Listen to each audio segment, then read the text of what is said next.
Good evening, everyone. Good evening, Dice Roll fans, and welcome back to Self-Diceolation D&D, a 5th edition Dungeons and Dragons campaign set in the world of Eberron. My name is Tom, and I'll be your Dungeon Master for this evening. Joining me tonight are our adventurers from last session. So, folks, if you could please go ahead and introduce yourselves. Hi, I'm Shawbaw. I'm playing Heiman Phoenix, Elf Monk. I'm Oakley and I'm playing Kallus Lanick, the human wizard. Hi there, I'm James Bulgarian Harper, and I'm playing Mike Your Bedrock, the Warforged Sorcerer. Hi, I'm Rich Badger, playing Mick Dagger, the Shifter Rogue. And I'm Em, I'm playing Notad Dwarf de Civis, the Gnome Warlock. Fantastic, all here. So, tonight's adventure takes place about 2 days after the events of last time, where you were recruited by Sergeant Germain Vilroy of the Sharn Watch. After retrieving the cache of artifacts from Gara on the Lightning Rail carriage, you have had time to recuperate at Galandar Hall in the Middle Jura district, paid for by Sergeant Vilroy for a job well done. On returning to your rooms on the second night, you've each found a note on your bunks. Both the envelope and note are made of very good quality paper, with a silvered wax seal of a dragon's head. The note reads, "It has been brought to my attention that you wish to offer your skills to the Boromar Clan. Your abilities come highly recommended by our mutual acquaintance. If you're interested in making a name for yourself and being handsomely rewarded in the process, report to the Panaceum in Middle Central at noon tomorrow. Regards, D." So, jumping straight in. So you're at Galandar Hall, which is a it's the Eberron equivalent of like a travel lodge, Premier Inn kind of scenario. It's a reasonable accommodation for all of you. Bedrocks loves the D. Yeah, I was about to say, do we need to make sure we want the D now? I think everyone, to a certain degree, wants the D. And don't you forget it.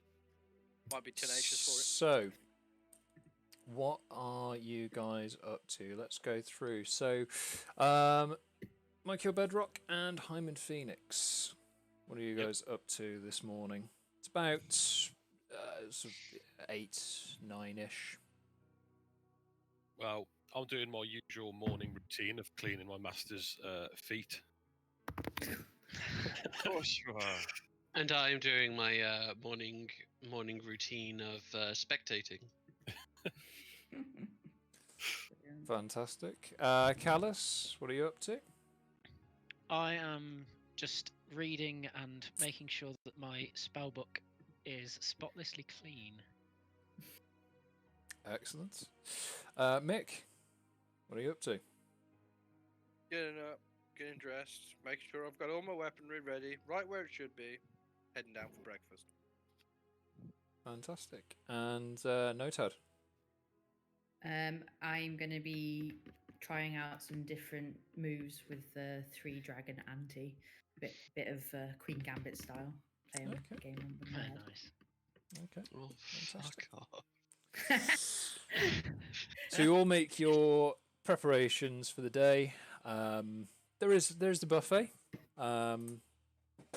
So you can all get yourselves some breakfast and foods. And I can watch. And you can watch. Whilst touching yourself. Mm. Not like that. Oh, puffing pints of oil! I have my mug for that. There is, obviously being that there is a certain Warforged contingent to their clientele, they do lay on a selection of oils and lubricants next to the coffee and orange juice, which has caught a couple of the patrons out once or twice before.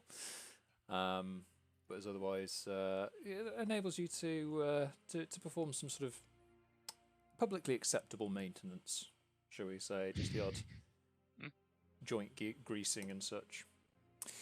So, time starts ticking on, and so you've got your meeting at midday. You reckon knowing the city as well as you do, that there are obviously various ways of getting around, we covered last time, but getting from Galandar Hall to the Middle Central Ward, you reckon will probably take you about 2 hours on foot. So it's up to you how you want to get there. There are still the usual options of the House Orion carriages sort of rolling through the streets, or you can opt to shorten your journey by sky coach, should you wish to. Sky coach. I quite fancy the walk, personally. Screw Okay. you. Sky coach. Okay, so just quick show of hands then. Who's hoofing it? Vocal show of hands, I should say. Me. Okay. Just me. Photon's going to get murdered in the street. Okay. So, Nozad, you're probably checking out early. So about 10 o'clock, you make your excuses and leave. The rest are plan to go by sky coach. Those of you travelling by sky coach, the trip's going to cost around about 2 silver pieces. Worth it. Who's ponying up for the flying cab fare? I'll pay for this. Fair enough. You go ahead and knock off 2 silver from your gold, please. Who's a good servant? Yes, you are. Yes, you are. So, Wow. making your various ways to the Panaceum.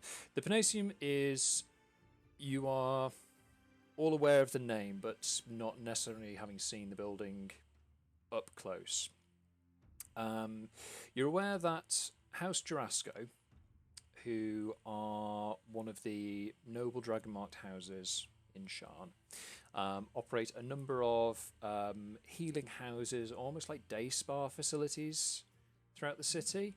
The Panaceum is like their big headquarters type main property, and it is sort of equal parts temple to the gods of hospitality and healing. It is part sort of medical, like hospice and recuperation facility, and there are aspects of it that do offer those sort of like spa kind of facilities. There's, you know, hot tubs and massages. There's a gym there. The building itself is this enormous cathedral-like structure, very tall spires of gleaming marble, and on the frontage is this magically projected image of an open pair of hands in sort of golden light, so just opening and welcoming to the city. And from the palms are various sort of petals and blossoms cascading down onto the street below before they vanish into a gentle mist at the bottom. This is very, very lush, very elaborate looking building. And as you all meet up and make your way up the steps into the entrance, your ears are greeted with gentle string and harp music drifting through the halls. And directly in front of you is a large semicircular desk made again out of this matching white marble. There's a bit of gold trim going on there. Very, very opulently sterile is the kind of vibe you're getting from this. And behind the desk is a bespectacled elven woman in white and gold robes. And as you approach, she looks up at you and smiles broadly and says, "Greetings from House Jurasco to you, weary travellers. Welcome to the Panaceum. Is this your first visit with us today?" Good afternoon. We are here from this door behind us. Yes, I can see that. And yes, it's my first time here as far as my memory banks are concerned. What about yours, Mr. Heiman? It's definitely my first visit. Wonderful, wonderful. Do you have an appointment? I have this, and I present the letter to them. Okay. So she takes the note off you. and the broad smile kind of sours slightly, and sort of recomposes and goes, "I see. Well, if I could just ask you all to sign in so I can issue you with your entrance bands." And she pushes over a sort of like a brass tablet with what looks kind of like a very sort of thin paper surface to it, almost like they've handed you just a blank framed picture. And they push over a quill and an inkwell, and turn around and start opening a cabinet behind the desk.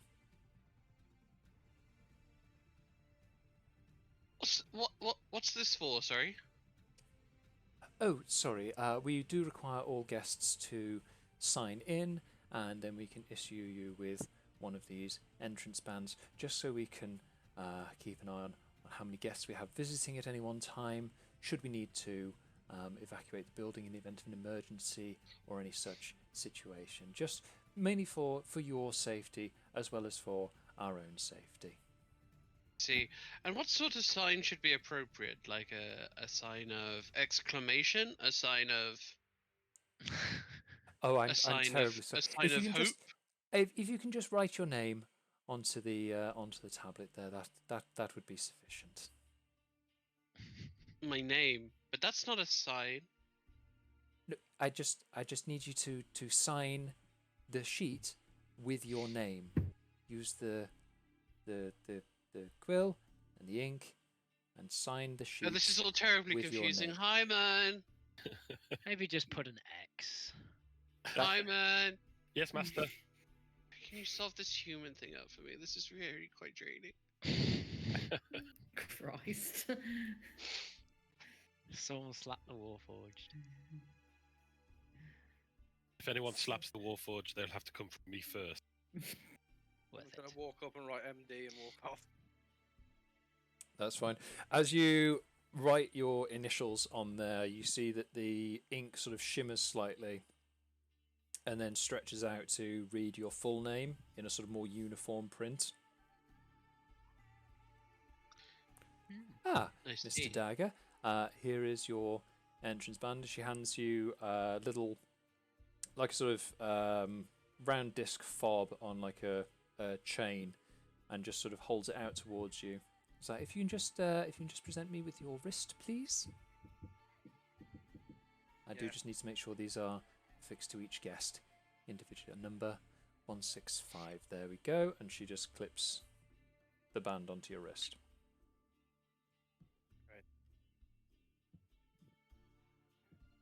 I'll go and sign my full name on it.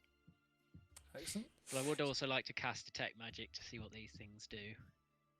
Yeah, that's fine. Detect Magic picks it up. Basically, it's an enchantment on the tablet. You don't know for certain if there is a school of admin and regulation within the schools of magic, but if there were, that's where it would fit. This has basically been enchanted to reduce the amount of paperwork that the staff have to do. Okay. So the thing doesn't track. I don't think it tracks us or anything, this bracelet thing. No, you can see that there is. You kind of. Through the Detecto Magic vision that you get from Detect Magic, you can see that there is almost like a thread sort of trailing off from Mick's signature to the bracelet on his wrist and the one that's now on your wrist. So you can see that there is some association between the names and the tags. Okay. But you don't. You can see it. It's very clear to you that this is literally just to see who's got what tag. That's fine. I walk away. Okay. So, as you all finish signing in at the front desk, the elf gestures to another attendant who comes over to you. Same robes. They've got a hood pulled up, and a voice from within the hood just says, "If you'd follow me, please." And they start to lead you off to the side up a big sort of open stairwell up to the first floor.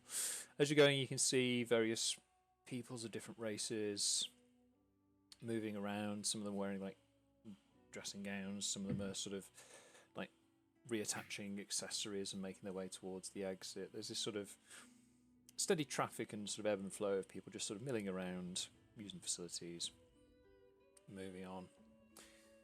And you get up to the first floor and they take you down a corridor away from the main sort of landing bit. And the end of the corridor, you can see there is a large set of double doors. On either side of these doors is a fairly built human male, shaved head, both wearing like dark suits. They've got a little pair of dark lensed glasses on each, and a small red earring on the left lobe of each of them. Just in front of them is a bench with a hooded figure sitting at it. And it's at this point I would like to introduce our returning guest this week, Mr. Lacey. If you would like to introduce yourself and your character, please. Is he still there? Nothing changed. Have we lost him? This will be Sorry, quick, mate. isn't it? I've just realised that I've muted myself. Well done. I definitely would never do anything like Absolute that. classic. Yeah. That's Top- show business. Top tier I- professional workmanship going on here. Wow. So yes, if you'd like to introduce yourself and what the approaching group can now see. Of course, my name's Lacey. I am playing a female hobgoblin wizard. Although a little out of the ordinary, I also carry around a battle axe with me, as I'm actually a spell singer. Did you say a hot female hobgoblin? I mean, I literally just said female hobgoblin, but sure, she's hot. Why not? I swear I heard the word No, hot Tad is coming aroused.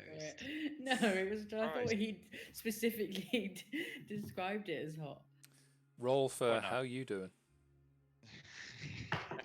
Roll for horny. That's a 12. Yeah. You're probably going to hit on him. Probably. You playing a bard at all, or No, but he is rather thirsty. yeah? And Yeah. there it is. Oh my.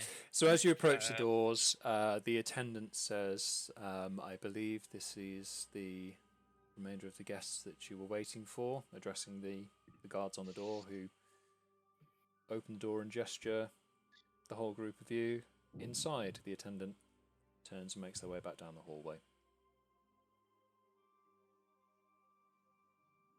I feel like I'm at a theme park with this like Hello. wristband situation. The guards they don't say anything, they just sort of gesture for you to go through the door. Are you? Oh, is this one of those things? Are they saying after us? Yes. Right, we should get on going, I guess. Correct. Come along, Heiman. I'll come in. So as you make your way through the doors, you go into a room, and there is this almost overpowering perfume smell. It's very floral, very obnoxiously strong. And in the center of this room is just an enormous hot tub filled with bubbles. And reclining against the sort of back wall, I guess, of it is a what looks like a human male, but with very kind of feline features. The eyes are quite marked, and you can see the top of their body is just above the bubble line, and you can see there are these sort of faint darkenings there. They've got quite tanned skin, but there's these like parts that almost look like tiger stripes darkening Don't we across have one of the these cat shoulders and people? upper arms. The features are very similar to Mick's. What is very different is that they have this enormous mane of purple hair. And they look up at you and go, "Ah, you've made it! Fantastic. My name is Dion. You can leave us now, gentlemen." And gestures to the guards who shut the door. Tom, You go I in the don't think room. I introduced my character's name, did I? Not You yet. did. No, cool. Well, I'm glad you're all here. So, I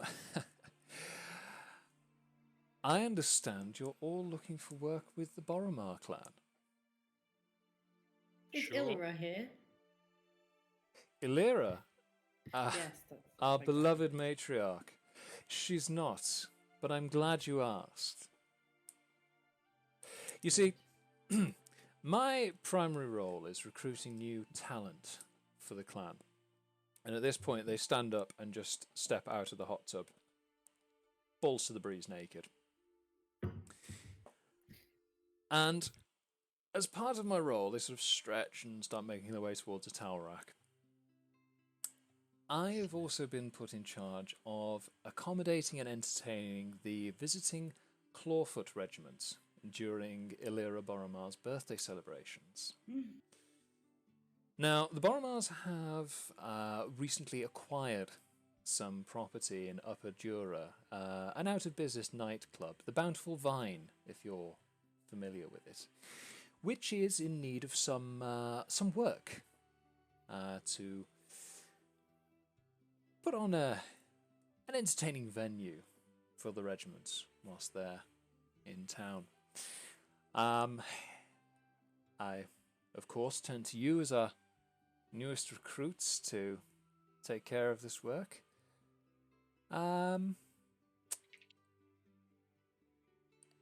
Any questions? What exactly do you want us to do? Do humans usually walk out with their dipsticks out like that? Oh, you. I've Amazing. never met a Warforged such a terrible flirt. They put a towel Right. around, Yes, that's me. put a towel around themselves and sit down on a like a reclining chair and just start picking at some fruit nearby. I should probably give you a Wondered bit where more. you're going with that. Yeah. I should probably give you a bit more detail. So, there are a few aspects that need tending to. First of all, the venue itself.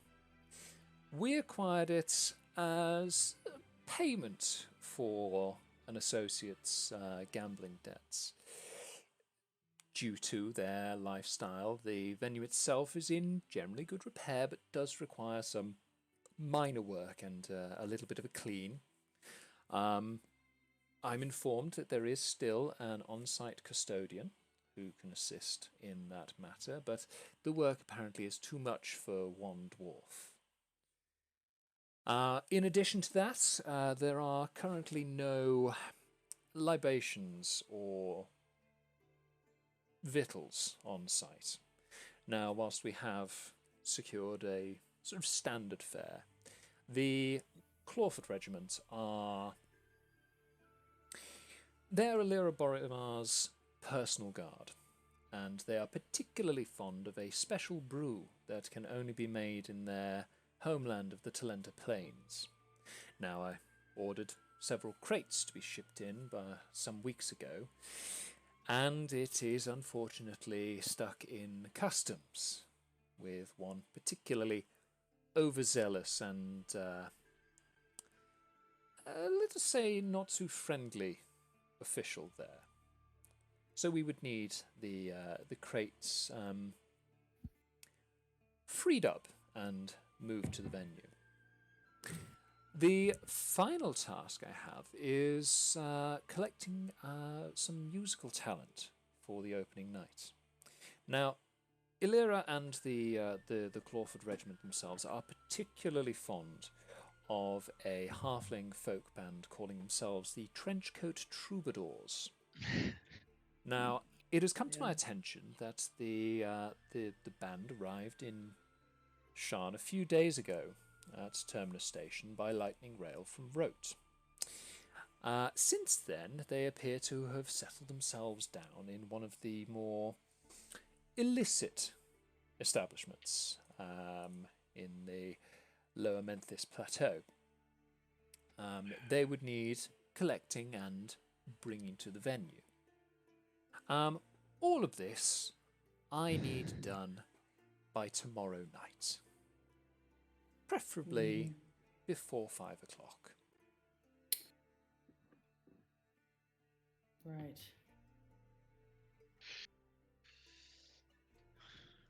Why us again, sorry?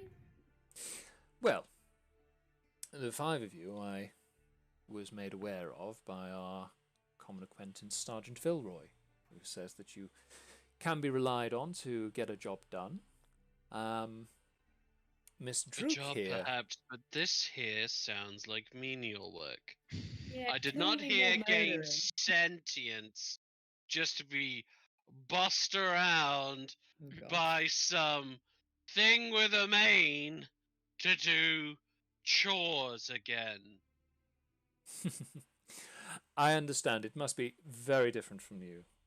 Your point of view for how an organisation such as this operates. You see, you are proposing to gain an entry-level position with our organisation. As such, the test of initiative, as it were, would be an entry-level task. I think what he's trying to say is do what you're fucking told. Miss Druke is as astute as Sergeant Vilroy reported. I don't believe you've met Miss Daisy Druke, our Oh, former God. Dask It's, associate. oh my God. It's okay, guys. Daisy. It's alright, guys. I only got it as soon as I saw it in text form, and then that was it. Miss Continue. Druke is an unusual and remarkable individual. Sergeant Vilroy found them as a defector from the Dask. A remarkable thing in itself to find a defector, let alone one that survived. We'd be most interested to take your talents on, and along with any information you may have on our competitors. I'm sure we can come to some sort of a fiscal rearrangement. Wonderful, wonderful. Well, so to recap, we require the venue brought up to standard. We require our goods freed from customs and brought to the venue. And we require our entertainment relocated and brought to the venue. You have until 5 o'clock tomorrow. And should you fail, I'll have you killed.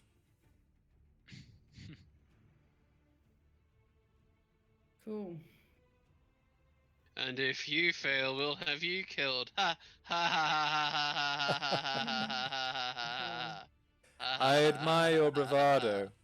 I admire it indeed. Huh. But threats hang lightly for one in my position, who is as comfortable to walk around without any clothes in front of 6 strangers, knowing full well that they're perfectly safe. So we're in a similar position. Oh no. No.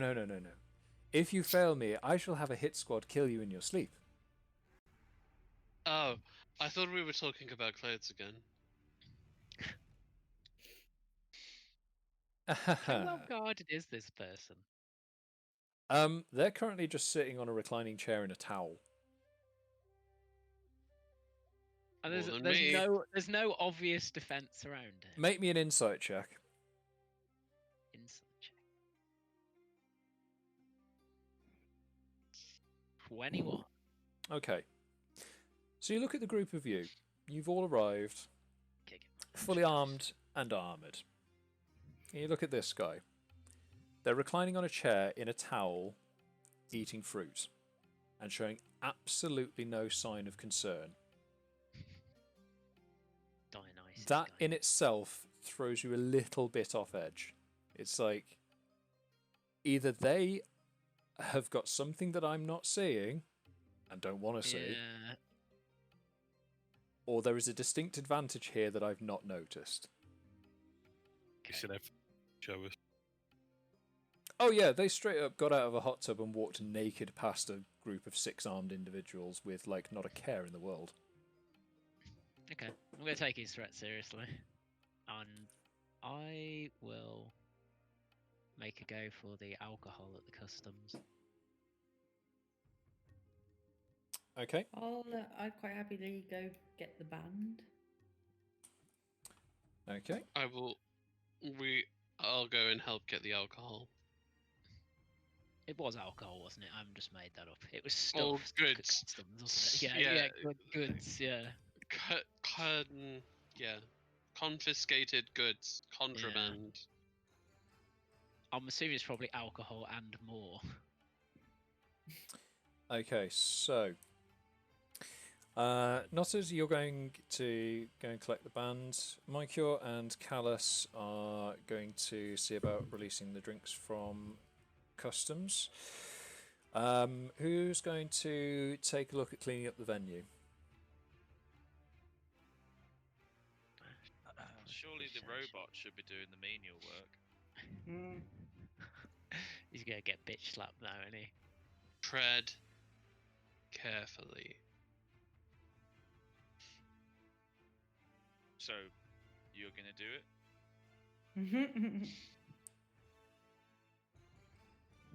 I'll walk away.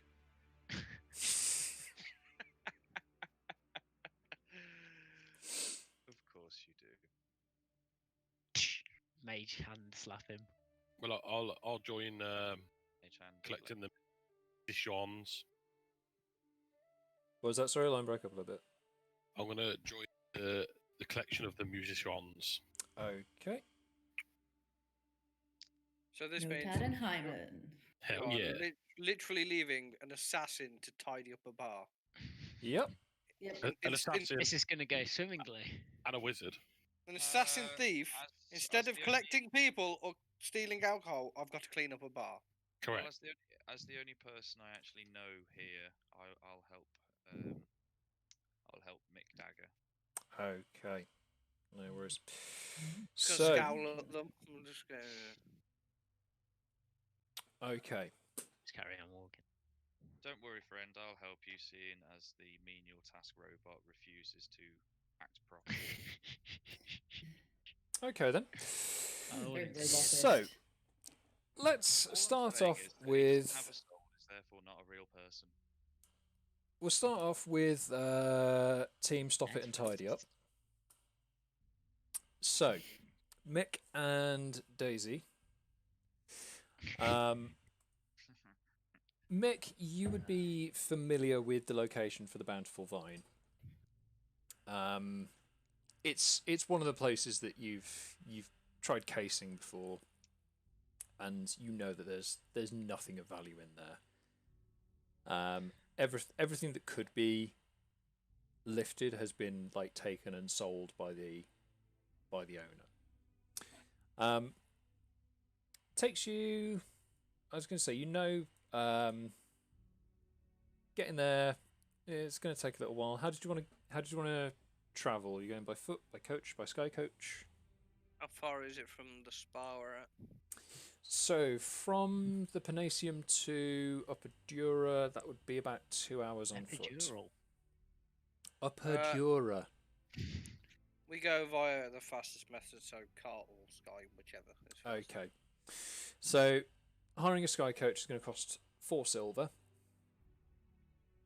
and it'll take you about 10 minutes to get there. Let's do that. So you arrive and make your way to the Bountiful Vine, and it is exactly as much of a dive as you remember. Like the rest of the neighborhood is fairly upmarket, and this really does stand out because it's like the windows are boarded up, the door says closed for business, and there is like the the signage outside is still legible, but quite tarnished.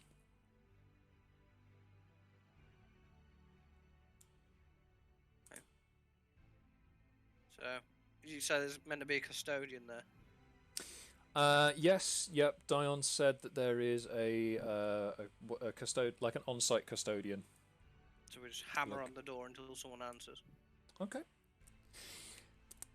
takes about 2 minutes of intermittent hammering on the door, but eventually it creaks open, and you are greeted by a very shiny domed head with wisps of hair. As you look down, you can see there's a dwarf standing in front of you.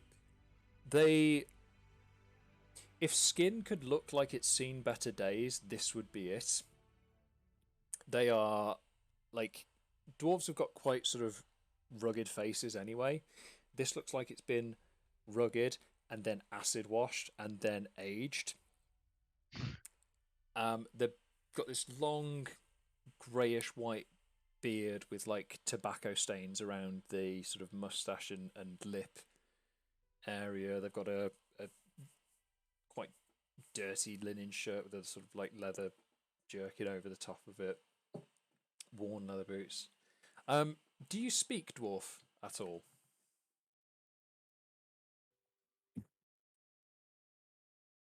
Actually, do either of you, do either Mick or Daisy speak dwarf? This is going to be awkward. No, I don't. Common, Dialka, Goblin, and now Shanoin. I speak common and thief. Okay, I speak dwarf. that's fine. Going That's swimmingly. interesting. Um, Do you want me to do a performance for Oh. charades? If only someone was a little nicer to the robot. I'm not going to be nice to anything without a soul. hot damn.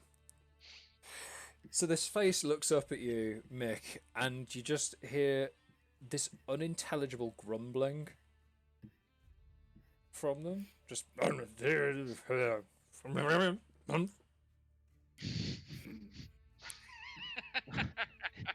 Sorry. That's What?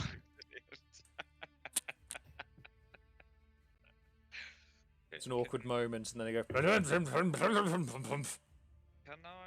infer from any gesticulations what he might be trying to say? I'm not even going to make you roll for this. This is very clearly a "you've woken me up. What do you want?" kind of vibe. I would like to immediately point to Mick. He wants you.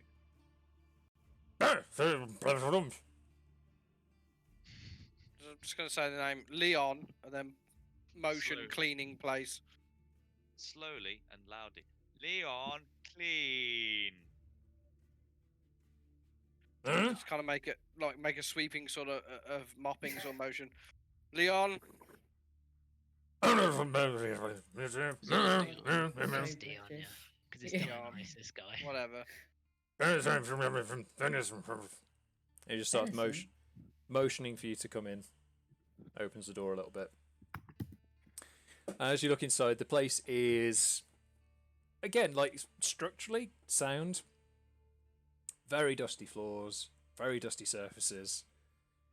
Like some of the upholstery on the sort of like seating on the booths is a little bit tatty. And it just sort of gestures around, just goes.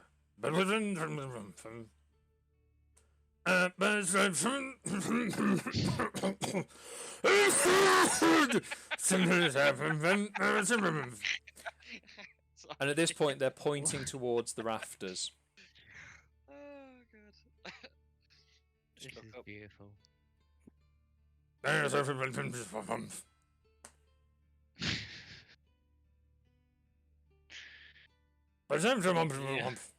Can I see anything in the rafters that he's pointing at? Make me a perception check, please.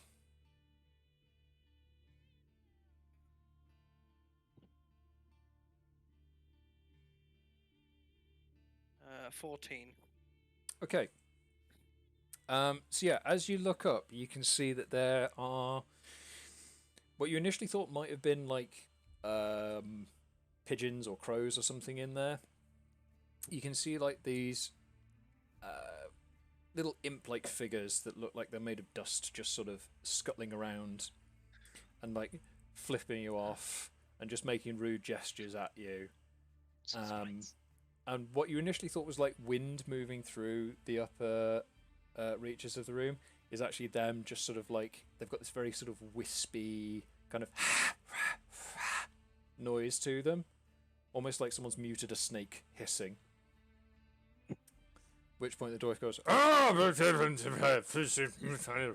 bastards.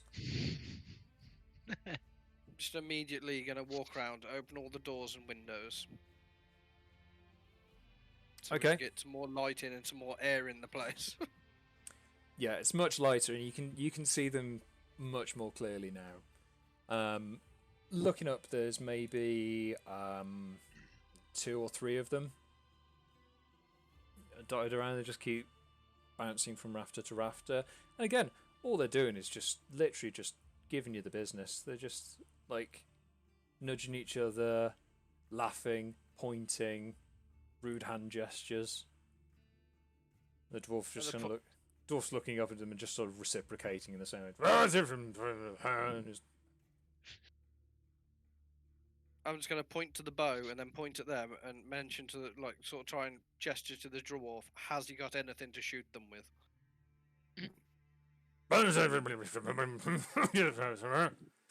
He sort of scuttles off to a back room and then comes back with a broom. He goes, and then just sort of holds it kind of like a spear and sort of makes a sort of jabbing motion. Doesn't it?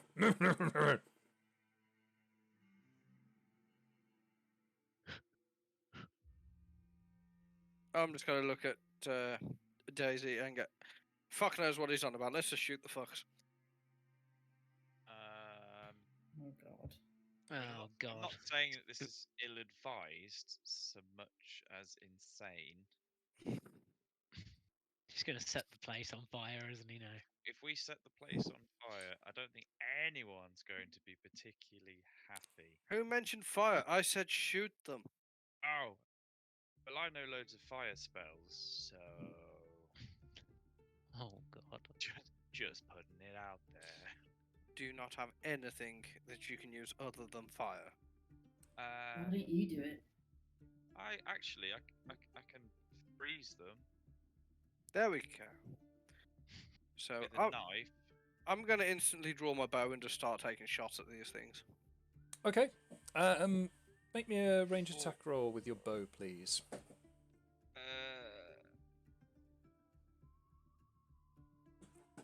An 8, because that's amazing. Well, 8. That's quite lucky, to be honest. Okay.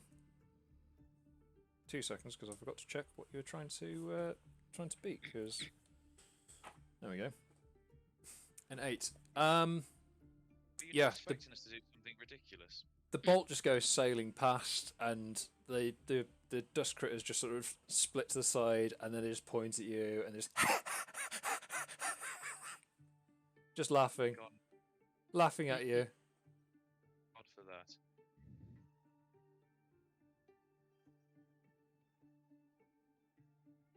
Okay.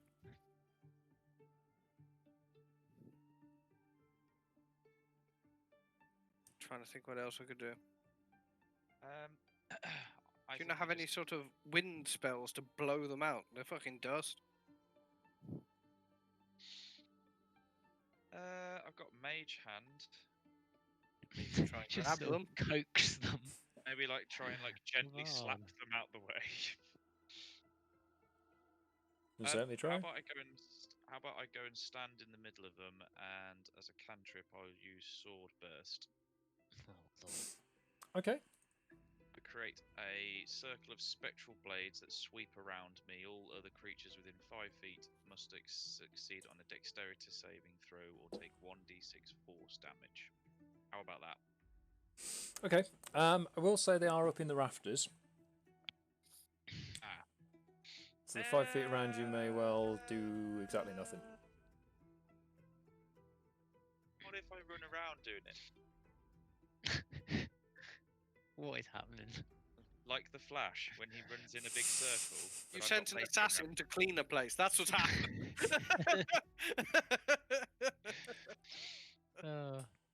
So at this point, the dwarf kind of looks at you and trying to size it up, and just sort of starts clapping his hands, going, "Arr! Arr!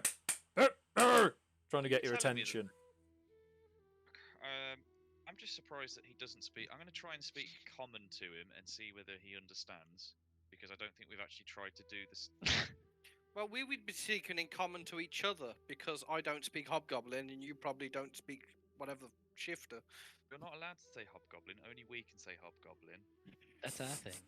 That's our thing. Racist. I'm going to try and talk to Okay, common. Gobgoblin. Right, come on, get on with it. I'm going to try and speak to him in common and see whether he understands. I'll just say clean and then like mime sweeping the floor. Just looks at you and goes, "Arr! and starts like aggressively sweeping with the broom that he's got. Right. Sort of throws his hands up, exasperated, just like, "Oh, no, no, no, no." What do you do to get rid of soot sprites and spirit away? Because I feel like that's what's about to happen here. That's what needs to happen. I don't At know. this point, the dwarf sort of I don't gets know what Spirit the- Away is. I don't know how you're watching things that move. the dwarf starts like clapping their hands again to get your attention. Reaches down to the floor and just like sweeps up a handful of dust and sort of stands next to the fire. Goes, points to their hand, drops the dust onto the floor. Goes, points to the floor. Then grabs the broom and then sweeps it into the fireplace. He goes, and once it's in the Okay. fireplace, just makes this sort of upward gesture with his hands, going. Okay. I think I lost Tom. Yeah, he's, He's Yeah, just he's my end. dropped out a bit as well at Is he my gone? end. Oh no, there he is.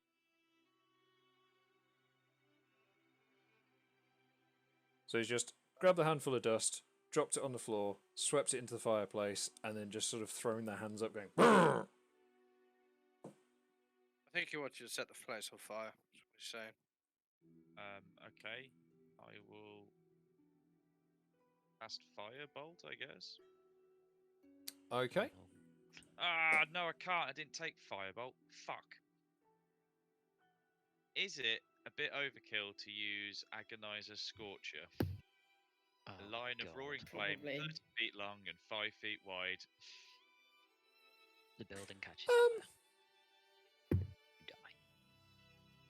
Okay, that's what I'm doing. I Cool. cast Agonizer's Scorcher to set the chimney on fire. Why the chimney? We're aiming for the soot sprites. Are we? Alright. Why the fuck am Or- I with this guy? I thought he was like pointing like fire in the sense of set a fire in here and the Exclamation mark. footsteps and the soot spikes will come down to it. Let's see how long before we get sued for saying it's right. So, are you aiming at Alright. the soot critters or at the chimney? Well, I So- thought we were I thought we were setting the chimney on fire so it would attract the soot fights. So that's what I'm going for. Okay. Soot So- bastard.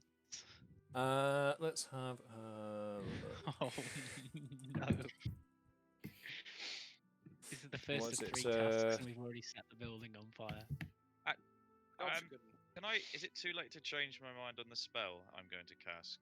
What were you thinking? I was thinking actually, as much as it's a huge waste of a spell slot, I can cast Chromatic Orb and choose Fire as the attack, and that at least is only a 4-inch diameter, rather than like a, 30-foot wall of flame. Okay. Yeah, that's fine. Okay, so if you can make me a, are you casting it as one of the dust critters? Soot bastards. Yeah, that's what I was. Cool. Well, Go for yeah, it. If you make yeah. me a ranged spell attack, then please. hang on, how do I do that? Cast. See whether this works. I don't seem to have it. Why don't I have it? Hold up, let's go up your stat sheet here. Where are we?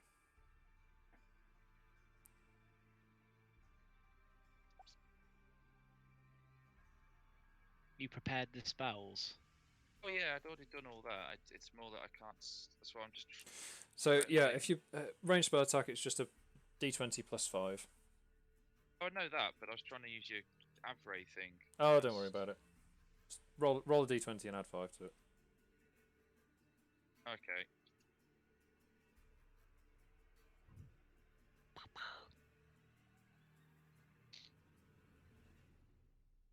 $22. Yeah. So this tiny flaming ball just like shoots from your hand, catches one of these things square in the chest, and you hear it.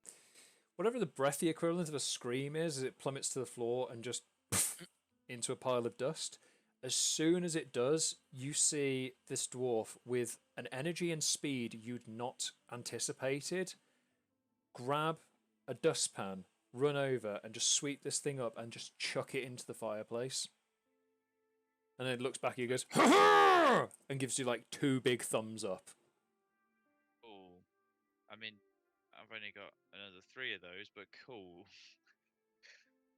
What is doing this? I'll take another shot at one of them with the short bow. Cool, go for it. Why not? 21. Excellent. Second one comes running down.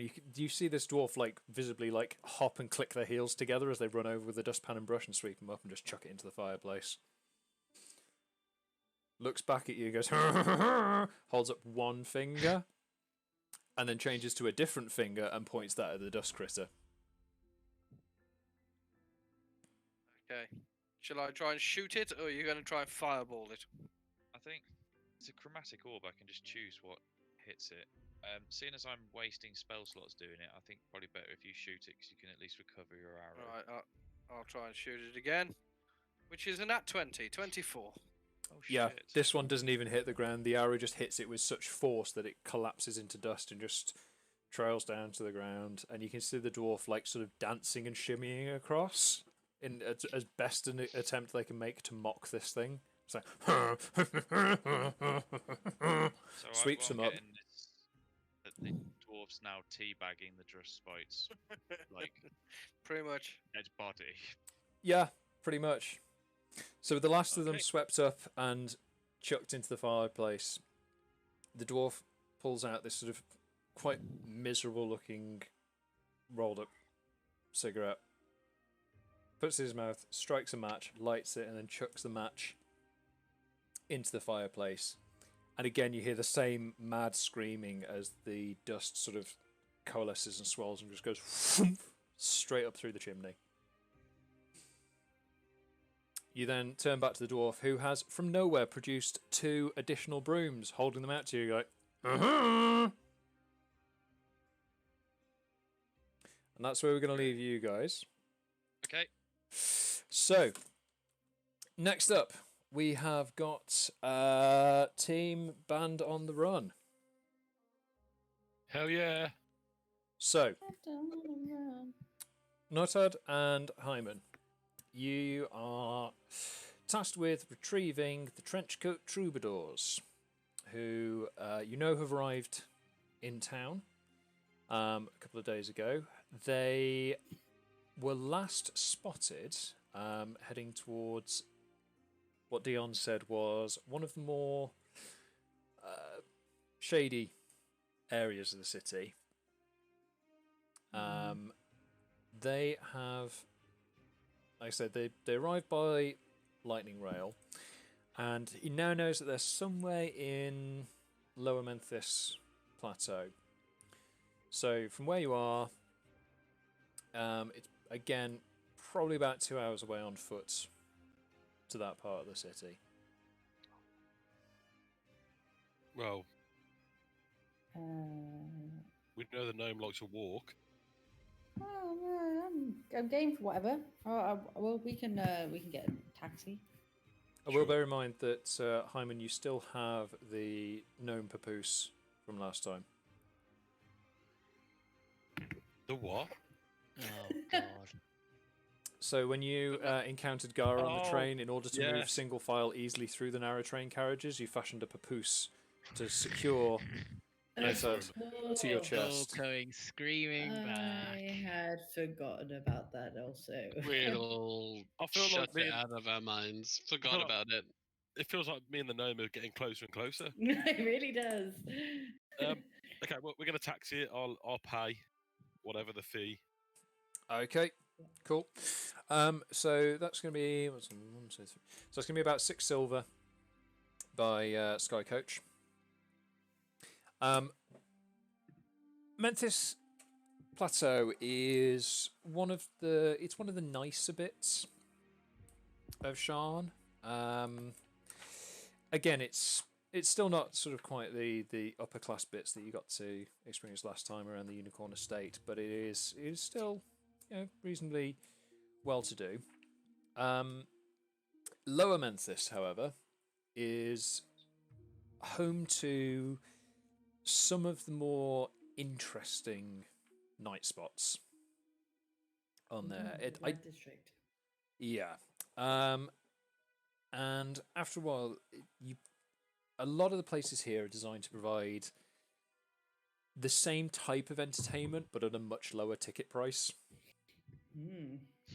as the other the sort of higher wards in the higher districts in Memphis.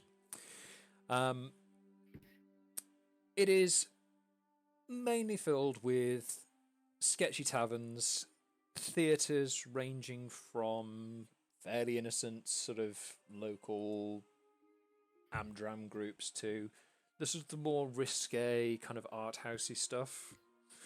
There's gambling halls, brothels, street performers going on. So there's plenty of people through the streets and just milling around at any given time of day. Cool. We So got we any- don't know specifically where they are. You don't know You just specifically said where they are. You area. just know that this was the sort of the last place they were seen in the city. Where would a touring band go in this kind of area? Probably to a pub. So I think, Mr. Heiman, this calls for a pub crawl. Okay, Okay. Or possibly okay, go let's wrong. let's do it. To the first pub, please. I'm up Okay. for trying new things. That's fine. Mm.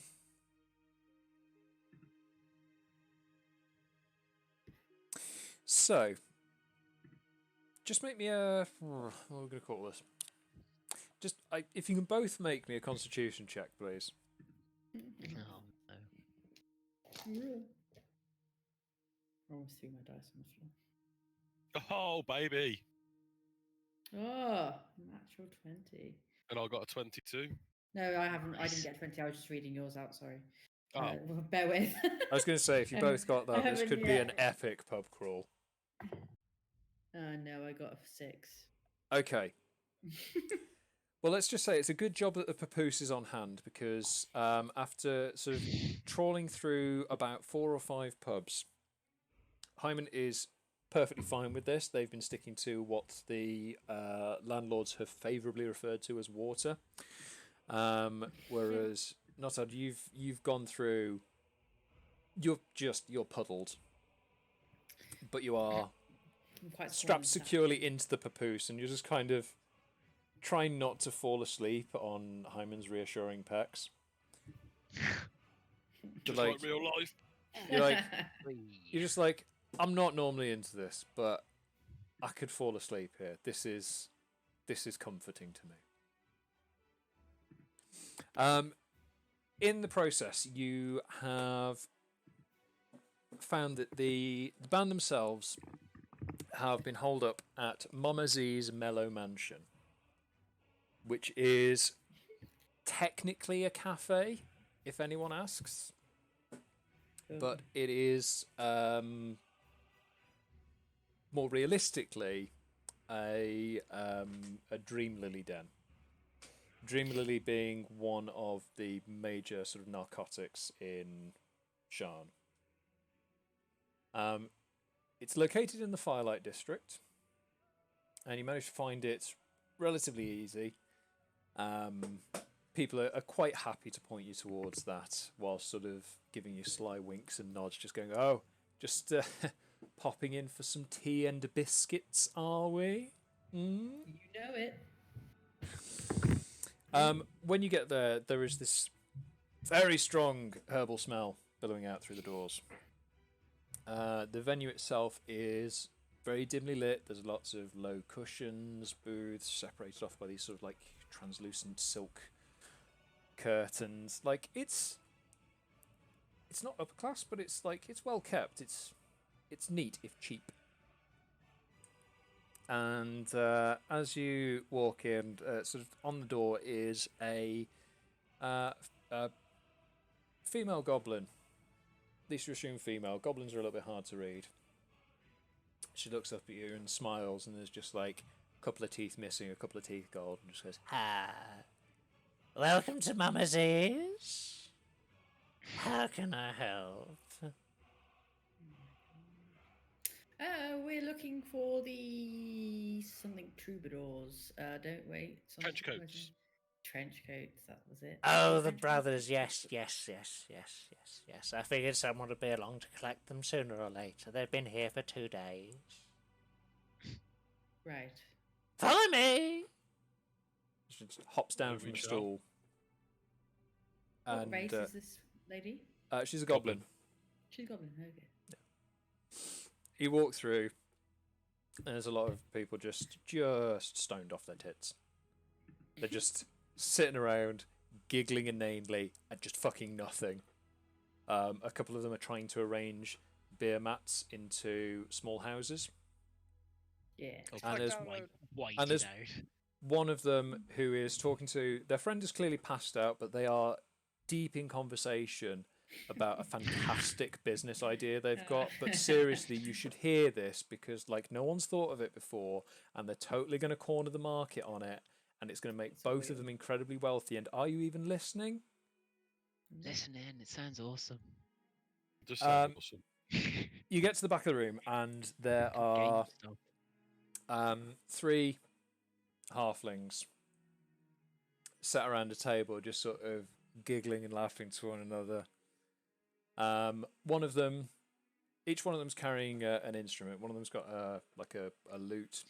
The other one's carrying what's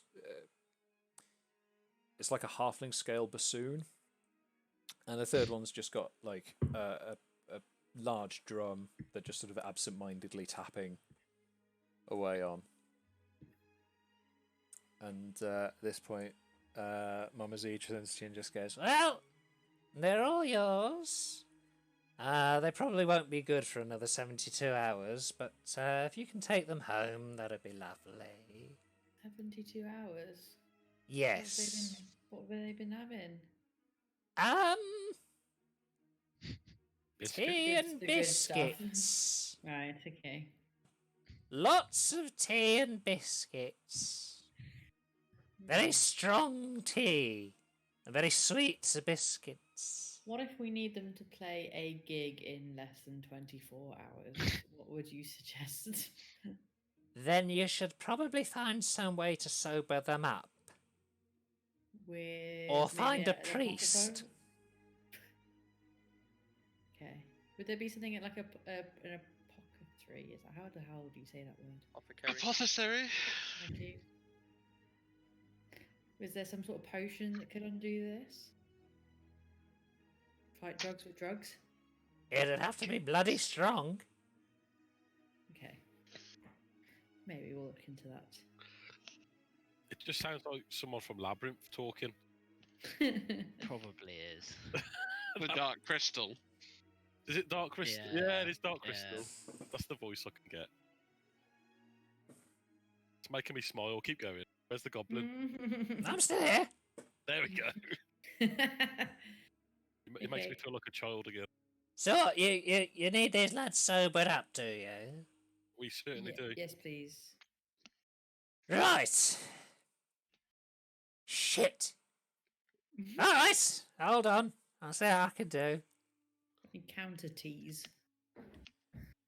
So they've wandered off to a back room to go and fetch something. In the meantime, we've got these 3 halflings just sort of looking at you, just going, who are you? Are you the waiter? You Yes. bring... Ah, good. We need more tea and biscuits. more tea and biscuits. Yes, yeah. We're sorting you some out. Ah, cool. No doubt. I knew that was coming. So, Tom, can I ask you, these halflings, are they small halflings? They're standard size halflings. How many halflings can you get in a papoose? That's what I'm eyeing them up. Looking at the papoose. Just roll them up in the trench coat. Well, we won't need to wait to see what Madam Z's coming back with. Yeah, I mean, whilst you're looking at them, you realise that not one of them has a trench coat. Well, that's These are terrible halflings. Although, I think last time it took us at least 3/4 of a campaign to find a trench coat. To be fair, I'm thinking that we could put them in normal people's coats and they'd trench coat to them. It's true. Say normal, that's really mean. I don't mean to. Real people. I'm not being You specious, don't but mean I need a to bigger belittle the coat. little people. Has Madam Z managed to find anything? She's still AWOL at the moment, but you can hear like clattering and clanging coming from a back room, and the occasional swearing. Okay. I think a good swift slap would so Yeah, sure. Go for it. try that. Yeah, Go for it. fine. Make me an Yeah. unarmed Just strike. flurry of blows. I do a fair bit of damage with these.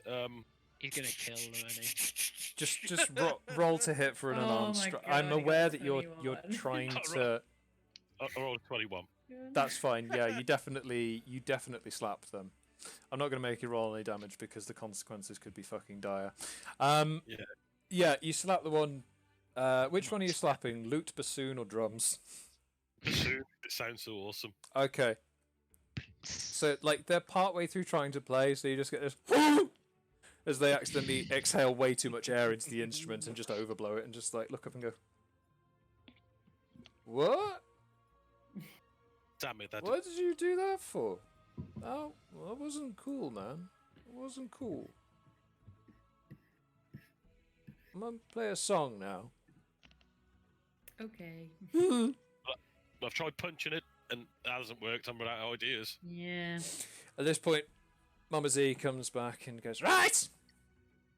Try getting some of this in them. And she hands over like 3 cups of dark black liquid. Is it called coffee? Charitably, yes. Is it true badger strength? It is like you can smell that just the fumes coming off of this is like it's equal parts. It may well be equal parts coffee and creosote. It's like Nice. powerfully strong stuff Why is that that coming she's back? My she's own brought out special. for you. Extra gunpowder. Could I? I'll take the tray off of. Will act Yep. as the waiter. She'll walk over to the gentleman and say, "Gentlemen, your waiter is here with your." I'll hand them out. Time. Ah, nice. They take a cup each and just down the contents and sort of recline back. A few quiet moments pass, and then all of them, their eyes just bolt open, like they've suddenly remembered that they've left the oven on next to dry firewood. They're like,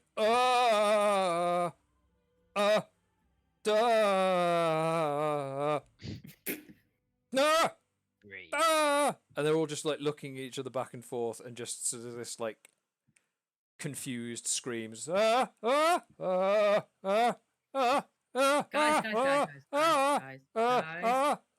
gentlemen. Hello. Hi. Yes. Hi. Dad. Wolf here. Hello. Hello. Hi. Hello. Hi. Where are we?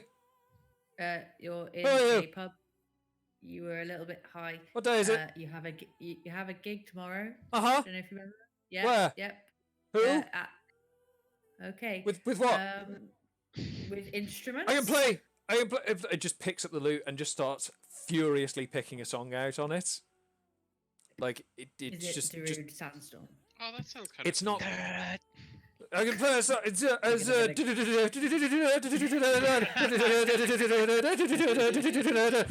I can play. I can play really well. Perfect. Clip it. Lord, I can do some more.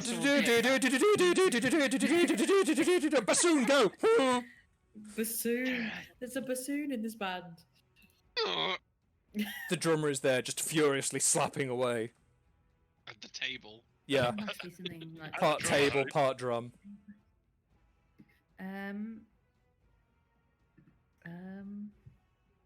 I'm just trying to see if I've got anything to calm them down with, but I have.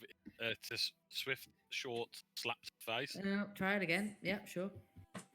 Go for it. Maybe a I'm gonna hit the loop player this time. Okay. Oh, look at that! 24. Okay, yeah. You strike them like mid sandstorm. And they'll come and go, yes! A conga line is a perfect idea. Lads, hop on! And they like grab their instruments and form a conga line and start making their way out of the cafe whilst Sure. the guy in front is playing Sandstorm on his lute. And they're just Okay. marching Sounds off. to me like one of you needs to get the front of the conga Marching line. off Yeah, let's into roll the this. streets. Yeah. Yeah, cool with Heiman get to the front and let's conga to the pub. Let's do this then. Just a constant chorus of Sandstorm all the Just way to through let you know the though, street. it's With over. the occasional. If And my legit wants to memory, be a real thing. if my memory serves me right, it's a 2-hour walk to where we were. Yep. And then a further hour-odd walk, wasn't it, to the actual club? So it's a 3-hour jaunt. They might sober up by that point, though. They might move faster with the coffee. Who knows? So yeah, it's going to take you about 2 hours total to get from where you are to where you need to be 2-hour conga on line. foot. Yeah. Yeah, sod it. Do it. Just think of it as your monk training. That's this fine. Test his dedicated- patience. This war hero that I am, I'll use my time to make my way through the streets to Sandstorm. That's fine. Resisting the psychological warfare. So, with Heiman at the front, the three Good. trenchcoat troubadours in the middle. Noted, are you still in the papoose? No. No, I'll be at the back of the Okay. conga line. That's fine. Did they have a bill, by the way? Did they have? Does any money owed to? We've already left. I was going to Okay, say, well, if Mama Z had any complaints, they were completely drowned out by the furious high energy conga line that just left our venue. And the Cool. bassoon, I'd wager. I think she's probably just happy for them to leave. She's you can feel the relief from like Shy- half a block away. But you owe me. Oh fuck it. Okay. No, it's all right. I made my money. They can go. Bye. So for 2 hours, you guys are in a high-energy conga line, repeating the same 30-second song on a lute with bassoon and drum accompaniments right the way through the city. Needless to say, you turn a fair few heads looking at you, wondering what on earth is going on. People are equal parts confused because there's what appears to be a monk at the front, so they're not sure if this is some religious thing. They recognise the three halflings are clearly part of a band, so is this like a marketing scheme? They're not quite sure What's about with the gnome Monty at the Python? back. They're very confused as to what's going on overall. The monk chant from Monty Python when they're walking in line, keep hitting themselves with the books. All the slams. It would be like that, but they would be headbanging. I'm not that kind of monk. And Daru Sandstorm. Just yep, Oh, you they like the are detective? just Detective Monk. sandstorming. Yeah, Detective Monk. You different never heard monk. of Monk, the detective show? No. Yeah. Different monk. He's with a different regiment. Right. So I'm yeah, a I'm a If I'm in- Battleforge monk. I'm going to point out, if I'm in the bar when they arrive, can I just turn to Daisy and go, I hear a sandstorm are coming? Ah, you can. You can also have inspiration. Is it not? Is it surely not Bandstorm? Mm. No. Stop. Oh. So yeah, Mick and Daisy from inside the venue, you just hear this thunderous lute solo coming up the street outside. Even the somewhat adult dwarf that you've been working with just goes, looks outside and sort of scratches their head and like, and jabs a thumb out the door in a kind of, do you want to take a look at this kind of thing. Arriving back at the venue now is a very high energy, amped up halfling band, a slightly bemused monk, and a fairly exhausted gnome. Tiny feet. He has got tiny feet. Small It's my feet. It's second been walk it's of been the an day. effort. It's been an effort to keep up, but you've made it. In Any the of us time big it's yeah, in the time it's taken them to get from Mama's Ease to the Bountiful Vine, you guys have done a decent job. It's surprising how efficient the dwarf has been with just a broom, because they've managed to sweep most of the floors and windowsills and surfaces, whilst you guys have been sort of sussing out what to do about the upholstery. Like, you've turned around and a quarter of the room has been cleared, and then you turn back around and half the place is clear, and they don't appear to really have moved. They're just this incredibly efficient, completely unintelligible dwarf. So, finally, we have lads out doing the drinks run, which is Mycure Hands on and top. Kallus. And we are going to come and see what you guys are up to after a short break. Hooray! So, we're going to pop off for 10 minutes, and we'll be Tea back break. to see Okay. how you guys get on. See you in a sec.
And we're back. Hello. So, the venue is now looking relatively clean. The Bountiful Vine is back to a serviceably clean state. The band are already there and doing some very, very high energy sound checking. Which, as you watch them, you're looking at them going, they're probably going to have to do this again tomorrow, because they are not really processing any of this. They're just running on adrenaline and strong coffee right now. So we're going to jump across to Team Get the Drinks In. So, Mycure and Kallus. With a little bit of additional instruction from Dion, you're informed that the customs and import warehouse / offices are located in Lower Tavix Landing, which from where you are is it's going to be about an hour away on foot, or probably about 10 minutes by Sky Coach, an hour or so by House Orion Coach. I'll It's up defer to the you. biped who has biodegradable limbs, I'll walk this time. Okay. and I shall join. Try and get a bit of a sort of a feeling for the Warforged, because I appreciate tech. Okay. So you guys have a nice, reasonably leisurely stroll through the city. Occasional odd look towards the Warforged, just because it's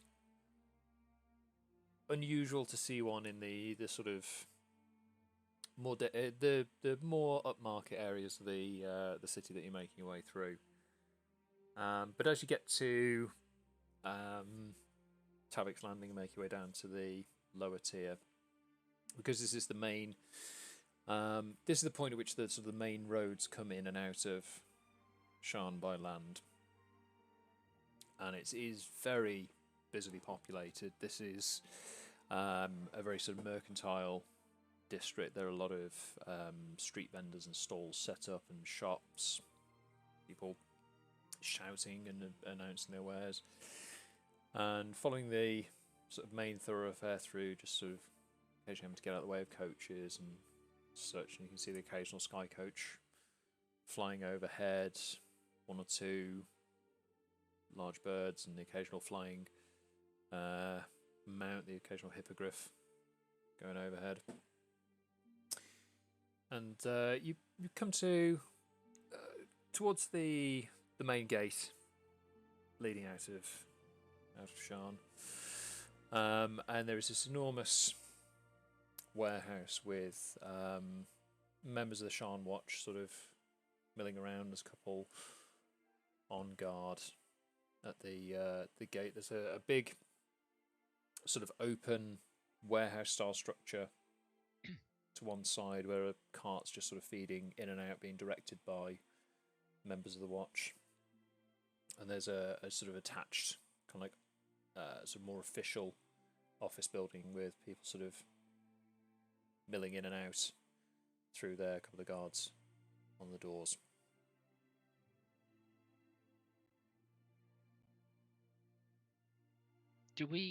This is a DM question. Do I remember who it is we're specifically looking for? Did they actually give us a name? Because I didn't write one down. So Dion didn't give you a specific name.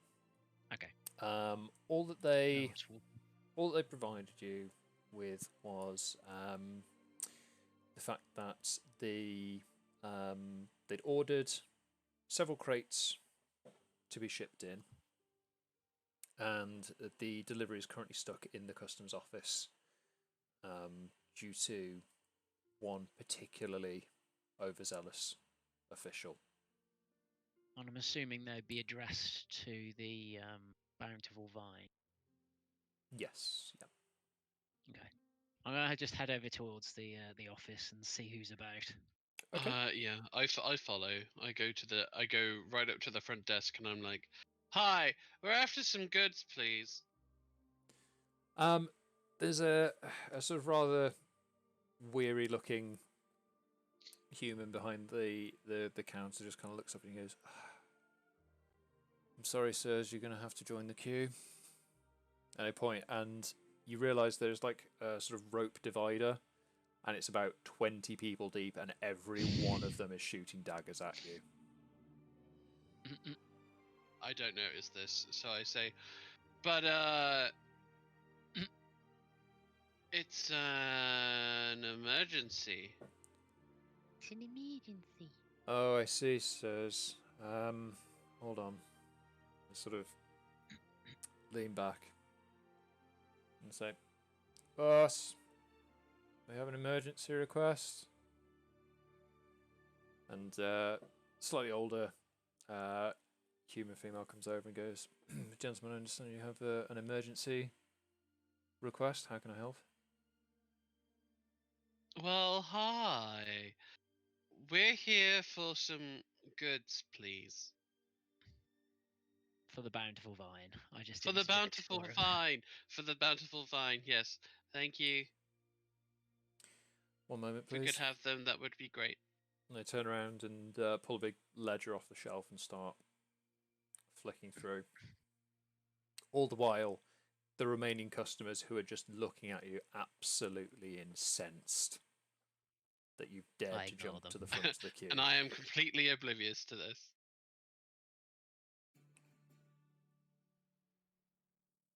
I just ignore it. The one goes, let's see. If you'd like to follow me, please, we just head through the door at the end, and sort of past the queue, there is a door that says "official use only," which sort of indicates to go through that. And starts making her way down past the counter. There's like a sort of glass divider, which goes past a couple of different clerks at various desks, and sort of disappears off into the sort of like employee space behind the wall at the end, and opens the door and just beckons you through. Yeah, I'll follow through. I follow through too. I lead you through Basically, shit the yourself. lead you through the Yeah. back area, and it is essentially what passes for like a sorting office. There's various officials there. They've all got the uniform of the watch on, checking packages. You can see out into the sort of warehouse space beyond, where there's a couple of them sort of like just quizzing like delivery drivers, checking carts. She leads you up a set of iron steps to an office that overlooks the warehouse space and the smaller offices below. And sat behind a desk, sort of just making some notes, is a male half elf, copper skin, short brown hair. And they look up and goes, "Yes, what does this seem to be about?" And the guard that's led you up and goes, "These folks are here about a delivery for the Bountiful Vine. It was in the ledger with the red tabs that you made us put on them, so I thought best to bring them to you, sir." And half of goes, "Thank you. You can leave. I'll take it from here." So I understand you hear about the delivery for the Bountiful Vine. Yes, that's right. Okay, well, I'm afraid we have had to impound that particular delivery. At the moment, any deliveries coming in from Talenda Paynes have been subject to additional scrutiny due to a recent rise in the smuggling of illegal contraband. So I'm afraid I can't release those until they have been properly assessed and the correct paperwork signed off. And how long will this take? Well, we have to investigate the crates themselves. We have to inspect the contents. We have to check the packaging to make sure that there is no hidden compartments or any illicit goods making their way in. And if we wanted to expedite this process and I slide a gold across the table to him, I'm sorry, are you how trying quickly would we to... be able to obtain this? Is it? Am I understanding that this is a bribe? No, no, he's joking. He's joking. That's a joke. Joke. That's Because a joke. It's funny. Ha ha ha ha ha ha. you do understand it is a fairly serious offence to Ha ha ha ha ha. member See of the how I City laugh? Watch. See how I laugh? It's a joke. I can Ha certainly ha. see the I noise know- you're I making. know. Yes. People do that. People make jokes. I know this. I've read it. What if we had a verification assistant? A verification assistant. Like a warforged who had qualifications in verifying potential smuggled goods. I mean, we already have several warforged working in the inspections department who are probably capable of... Other, assessing- for I, Micah Bedrock, am a verification bot for smuggled goods. Make me a deception check. Yes. How is this going to work? This nonsense. Not 20. 26. What is happening? What Natasha is all over happening? again. The kind It of- is robotic fucking Natasha. They kind of look you up and down and just go, What is you're a verification unit. Yes. Can you not tell by my glorious, sleek, shiny physique? And I start gesticulating with my arms to show how good I am at verifying. Oh my god. They look over at Kallus and go, and what is your relationship to this individual? He's my handler. And you can verify that this... Of course I can Individual. verify. I'm a verification bot. is specified Really? for verification. Yes. I am the latest verification capture devices. Okay. Cap- Well, let's just Or prove that capture you for are short. indeed a capture unit. Can you read this for me? And they hold up a no. piece of paper with... Kallus, you look at it and it's just an unintelligible series of scribbles. Like binary.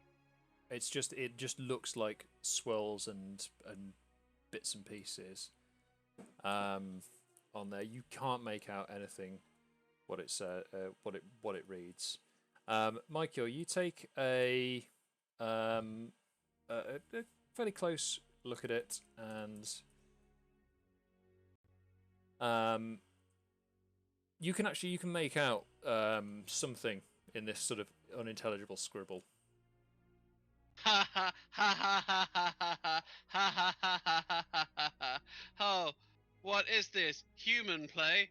QTR4BBF. Oh, well, you are definitely a bot then. If you can just identify on these 9 pictures any that contain carts. Top middle, middle right, and bottom left. Okay. And if you can just identify from these 9 pictures which ones contain chimneys. None of them. It's a trick question. Can I have another one, please? Nope, that's fine. That is a 3-stage verification. You are indeed a verification Fucking unit. D&D capture. I hate What the is world. happening? Very well. If you D&D capture. follow me down Yeah. to the goods inn, we'll Rising. get a look at those crates for you. Thank you. This is what Bill Gates. Come on, wants. handler. Guide me for the verification. I'm just dumbfounded by this, and I just follow. No, So- guide me. Guide me. Guide me. Guiding means you're at the front. Yeah, I guide in air quotes. Don't be such a human about this. Come on. So you make your way back down the iron steps and towards the back of the warehouse area, and you can see that there are a series of crates and deliveries that have been sectioned off behind yellow and black rope, and they point you to 3 crates which have been marked up with big red quarantine stamps. Yes, very well then, verification unit, if you could go ahead and inspect these. I will just go over your paperwork with your handler. Do you have the verification paperwork? What was that, sorry? Were we supposed to bring that, or was that you supposed to provide it? Well, I had believe that it's standard procedure for independent verification units handlers to carry the necessary paperwork for the task at hand. Ah, yes. Handler, please deal with the verification paperwork, whereas I'll find a workspace to verify. I seem to have misplaced my copy, but I'm happy to draft another one up. Okay. So, And I'll just go do whatever. okay. Kallus, Oh. if you can make me a... Actually, if both of you can make me performance checks, please. Oh, no. 14. 3. Okay. 14. Damn you, Avray! So, Avray hates you. Mycure, you make a very convincing show of going over to each of the crates individually and like making get beep boop like noises. yeah, you're just going beep beep boop, scanning, and you sort of like place your hands on your knees and just lean in so your face is within about 3 inches, and then just sort of start like line scanning your way down the crates. I even make red lights with my eyes. And... Yeah, that's fine. Whilst you're doing this, Kallus, you've got this child scroll of verification. you've like tried to write out a very convincing looking like writ of verification, but you've smudged the ink several times with your hand, and you're having to like wipe it off on your robes and just like screw it up and start again, and you've finished what you believe is more than likely a convincing writ of verification to hand to this individual. So you hand it back, and they look over it and go, well, I suppose as ad hoc paperwork we can go ahead and get this filed. Is your verification unit finished with the inspection? It should be finished in a moment. And I just sort of glance over at Maycure, see what he's doing now. I'm having far too much fun making beep boop noises and making lights with my eyes, and I'm just lost in it. I'm going beep boop. He's lost in music. Beep boop. I just go and retrieve him. Just so Oh, what gently a car. goat it away. Ah, yes, quite right. Sorry. Is everything in order? Yes. Nothing to really report. All is above board. Nothing illegal. Excellent. Well, then I shall release this cargo into your care. Thank you. Have a good day. I'll go and get the Thank you. paperwork filed away. Do you require a receipt? No, it's stored in my memory banks right here. Clink, clink. Well, certainly applaud your efforts to use less paper. That's worthy changes. Thank you. If only we could work with less handlers. Ha ha ha ha ha ha ha ha. Haha. Yes. Well, I'll Bye now. And wish you a good day. I just start wheeling out as he's trying to say, "I wish you a good day." Okay, so each of these crates is about 3 foot cubed. So the whole thing's going to be like a 9 foot tall stack if you're trying to wheel it out on one like hand cart. You could maybe you could probably carry one easily, two Can I put precariously. 2 on my floating disc? It can hold up to 500 pounds. How big is the floating disc? It is 3 Actually, foot you know in what we diameter said. and 1 inch thick. I was going to say you managed to carry a human form on it before, so we'll say that it's suitable to carry that width of stock. So yeah, Mycure, you can carry 1. Kallus, you can put 2 on your. Or you can get Mycure to load 2 onto the floating disc. Yeah, I was gonna say I ain't gonna be able to lift that. And like, they're secured. Excellent. Let's go. So yeah, all you got to do is get them back to the venue now. You flat-footing it the entire route. Will they fit in a sky taxi? Yeah. Then that is what I will do. Okay. Because I am not asked for that walk again. That's fair enough. With this Okay. thing in tow. So, where are we? Let's to upper your. So that's gonna I be. don't know why that's tickled me so much. So it's gonna be Can't be asked for that walk. Sorry, carry on. F that noise. So yeah, that's going to take you, like, the Sky Taxi route's going to take about 20 minutes, and it's going to cost you, it's going to be 10 silver, because they're adding on, like, a freight charge Gold, right? to it. Yes, yeah. Yeah, I'll pay it. It's worth it. Fair enough. How much are we getting paid for this? We're not getting paid, are we? So you, I mean, you Oh, can was keep an that expenses attitude? form if you want to try and submit it. It's up to you. It's all for the rep. Yeah, it is for the rep. This is all rep yeah, grind. I want it for the rep. It's fine. Cool. Moving So on. you arrive back at the Bountiful Vine, or you arrive at the Bountiful Vine. You don't arrive back there. You've not been there yet. So you arrive at the Bountiful Vine, and outside you can see a dwarf up a ladder, just finishing polishing up the signage, which is gleaming and lovely. The windows are crystal clear. They sort of look at you and look at the crates and go, and start sort of pointing to an alleyway at the side of the building. Do I speak Dwarvish? I do.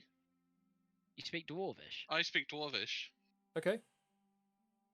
I don't know. You speak. I actually speak Dwarvish, yeah. I say! A Dwarvish guy! Hello, old fella! How are you? They look at you and they suddenly beam at someone speaking Dwarvish to them. And they go, ah!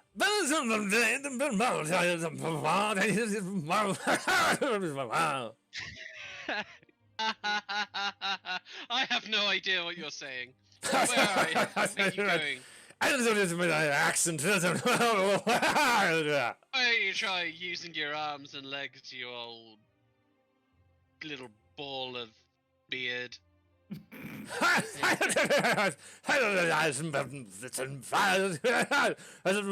Clod. I mean, you were very muffled anyway, so that was even harder to hear. What was that? I'm the clod. Yes. They just like hold out a Sorry. hand as a sort of. They come down the ladder and hold out their hand to shake yours. I know this one. I know this one. I know this one. I know this one. No, I don't. Help! They sort Help! of What do I do? they lean in with their other arm and just grab your hand and place it into theirs and just slowly move it up and down. Okay. Okay. Hey, Heiman, look, I'm human. Well done, Master. Thank you. At this Oh, point, it's Very not nice human, of you. the dwarf places their free hand on their chest, looks you in the eyes, and just go, "Huh, Claude." I do the same. Claude. And they sort of like point both both hands. They point their fingers at their chest and go, Claude, and then holds out a hand towards you. Oh. Shake it. Shake it. Shake it off. Earth is up. They sort of place both their hands on their chest and go, Claude, and then gestures open-handed with both arms towards you. Tell him your name. I move in to hug him. Oh God. I'm so human. They sort of just like wave a hand at you, like, oh, you, that kind of gesture. And they I just- also speak Dwarvish. Okay. If Hyman's there, I assume I am there. So I would Yep. like to say, hi, Claude. I'm Notad. This is my friend here, Mike. He's new to conversations. Not had. Mike! Correct, yes. It's at this point you realise that he is speaking Dwarvish, but his accent is so thick you can't Double make C. out a single word other than the occasional garbled bit of common speech between the two languages. Nice. Yeah, so party time? Tomorrow. Anything we need to do in the meantime? Shoes cashew nuts. You need some shoes and some cashew nuts. Cashew nuts. Right. Cool. Try high five him. He sort of toddles back up the ladder and finishes polishing off the sign. Looks back down at the crates and then looks over to you and goes, round back. I think he wants us to move them around the back, folks. Yes, yes. If we could all help move these two around the back, that would be great. I'm gonna put some cashew nuts in a shoe and put them on the bar.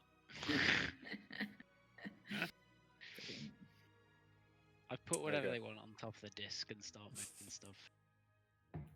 So you take the crates of halfling special brew around the back and into the sort of storeroom area at the back of the nightclub. And you can see there's a direct path to like the bar area on there. And as you finish unloading the crates into the sort of storage space, Claude comes back in through the front door, looks at Mick, looks at the bar, looks at the shoe, sees the cashews, looks back at Mick and goes, gives you a thumbs up and just starts eating the cashews. Perfect. Gives you like mouthful of cashew nuts and just like gives you an okay with the one free hand. Yeah, I've sorted out the cashew shoes. Right.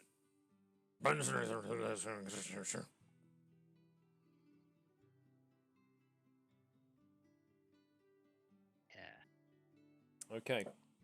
So at this point it is getting late on in the day. The band have finished the sound check and fallen asleep on stage. Standard. The entire nightclub is looking top tier, nice and tidy. It is amazing how much work Claude gets done when you're not looking at him. Like this dude is an absolute machine. Like you can turn your back and suddenly like all of the upholstery's fixed, and he doesn't appear to have moved from like the doorway It's where like he's a desperately wimpy trying to roll a angel. cigarette. I like So, Claude. as Yeah, he's nice. He said some nice things to me. as night starts to fall, there is a knock at the door. And it swings open, and in steps Dion in a very, very well-fitting grey suit, but with a very noticeably open shirt, no tie. She's wearing clothes this time. Takes you a moment to recognise him because his hair is now brilliant white, but it's still this glorious mane. It appears to be sort of just floating as if it's being gently tossed by some invisible breeze. Looks around and goes, well, you have done wonders with this place. I am most impressed.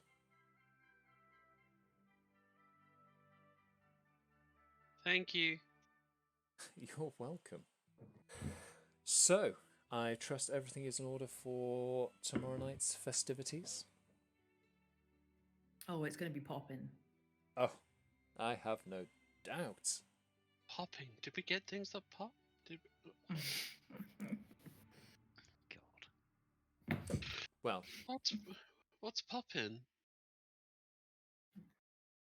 Popping and locking. God, I would love to see. Oh, this. we should lock this. Lock it down. Yes, there's a lot of stuff in there.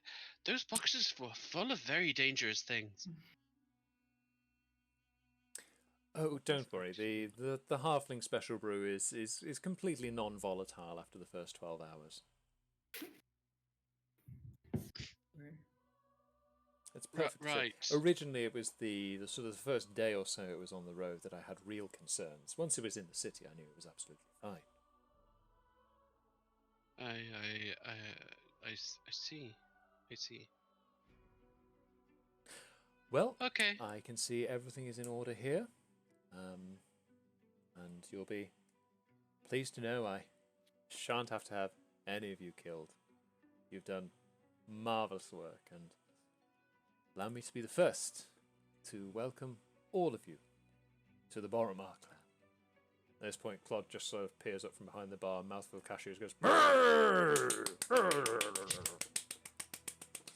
start loudly applauding for you. Just say to turn to Dion. Do you actually understand him? Yes, do you not speak Dwarvish? No. Also, he just stood up, cheered, and applauded. There's not much that's not universal. No, I get about that. I just meant whatever else he's saying. No, I mean, it's perfectly understandable. Claude, they give you any trouble?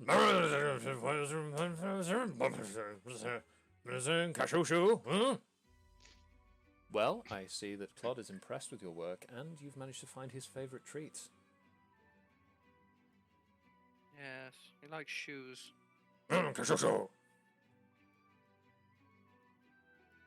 Sort of holds up the cashew shoe triumphantly. Yay. Well, The cashew shoe. I shall leave you all to it. I trust you can lock everything up and drop the keys off at my rooms at the Panaceum. Sorry, the where? The Panaceum. Penace? You Penace. literally met me there 8 hours ago. I didn't clock the name then. Oh God. Well, I must be off. Thank you once again for your outstanding work and welcome to the organisation. Thanks. Okay. He turns and strides out with all the swagger of a sexual panther. Damn racist. So yeah, the evening is yours to do with as you see fit. I think I'm going to talk more with my friend Claude. Okay.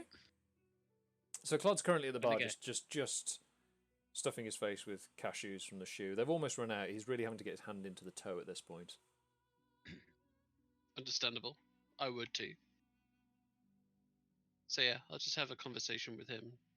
Okay. Regaling, because it's been a while since I've had someone who I can speak Dwarvish with since my freedom. Okay. What are you chatting about? Everything. Rock. Oh, granite and 2 pumice short of a chicken.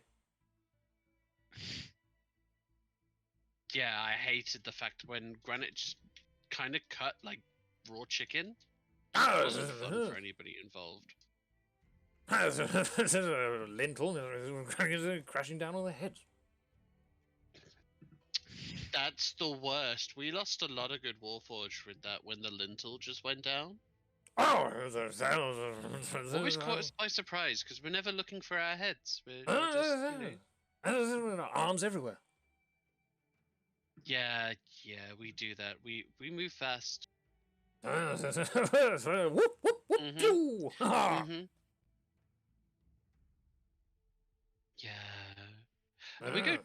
I mean, you guys kind of set the tone for us. I mean, dwarves always pioneered this warforge. We're just copying you guys, and I think that needs to be respected a lot more in today's day and age. I think people have forgotten the true honor in organically mining, and I think organic mining needs to come back. Really, we're losing too many good warforged people out there.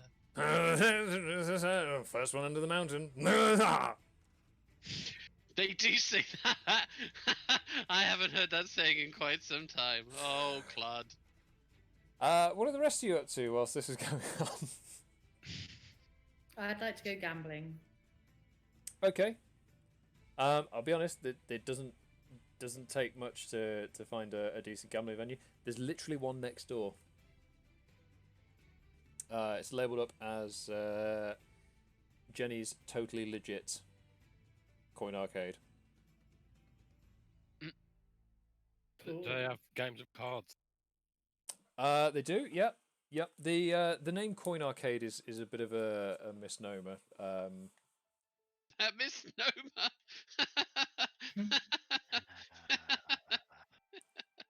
We need to get him checked. Yeah, it's just a bit of a misnomer. It's just designed to give a legitimate front to what is basically an illegal gambling den. Cool. Well, I think I'll join. Card gambling. Okay, that's fine. So both of you guys go in and sit down and start playing cards in Jen's Totally Legit Coin Arcade. Sweet. Kallus, what are you up to? How far away are the sort of fighting places that me and Notad used to go to? These would probably be on the other side of the city at this point. Okay. In that So case, I was going to say it's a good I will hour and a half away. I will sit down for a bit in the place that we are currently, Okay. and I will send my unseen servant to retrieve me and whomever is staying with me drinks from our stash. Hopefully without Claude noticing, but I don't know if he'll care anyway. I'm gonna just get it to retrieve us drinks. and then I Okay, will go gambling with the which rest of stash are you pulling it from? them. I don't know. the one we went and retrieved, whatever is. Oh, on so you're top. just pinching some of the halfling special brew. Yes. Oh, okay. That's fine. Are you downing that and then going gambling? Yep. Cool. Constitution check, please. Oh no. Just check. Yep. Oh, 18. Yep, you're smashed.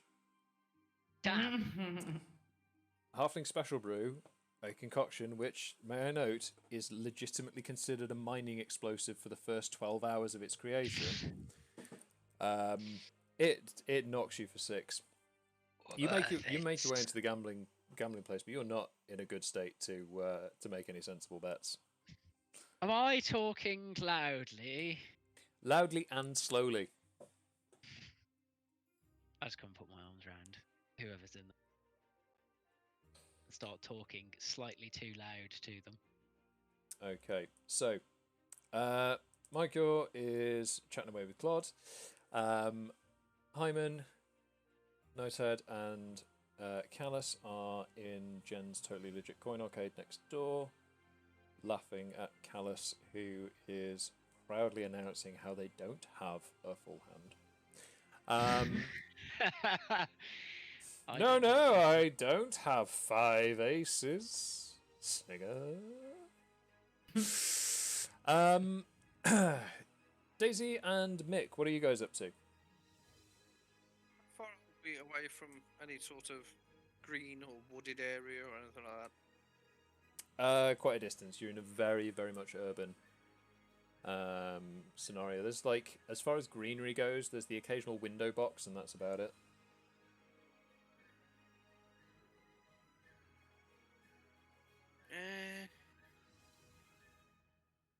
I'm just going to go next door and start pickpocketing people.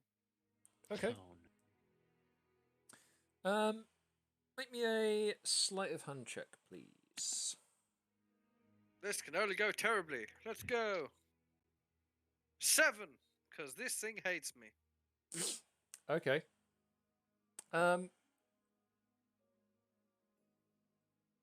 The first pocket you try to pick is quite. It's not terribly well lit inside of the Totally Legit Coin Arcade. As a result, the first person you try to pick is the bouncer, who immediately just grabs you by the wrist and goes, "I don't think so, mate," and just chucks you out into the street. Damn, son. Yeah, balls. Daisy, what are you up to? I think he might be gone because he's shown us away on my thingy.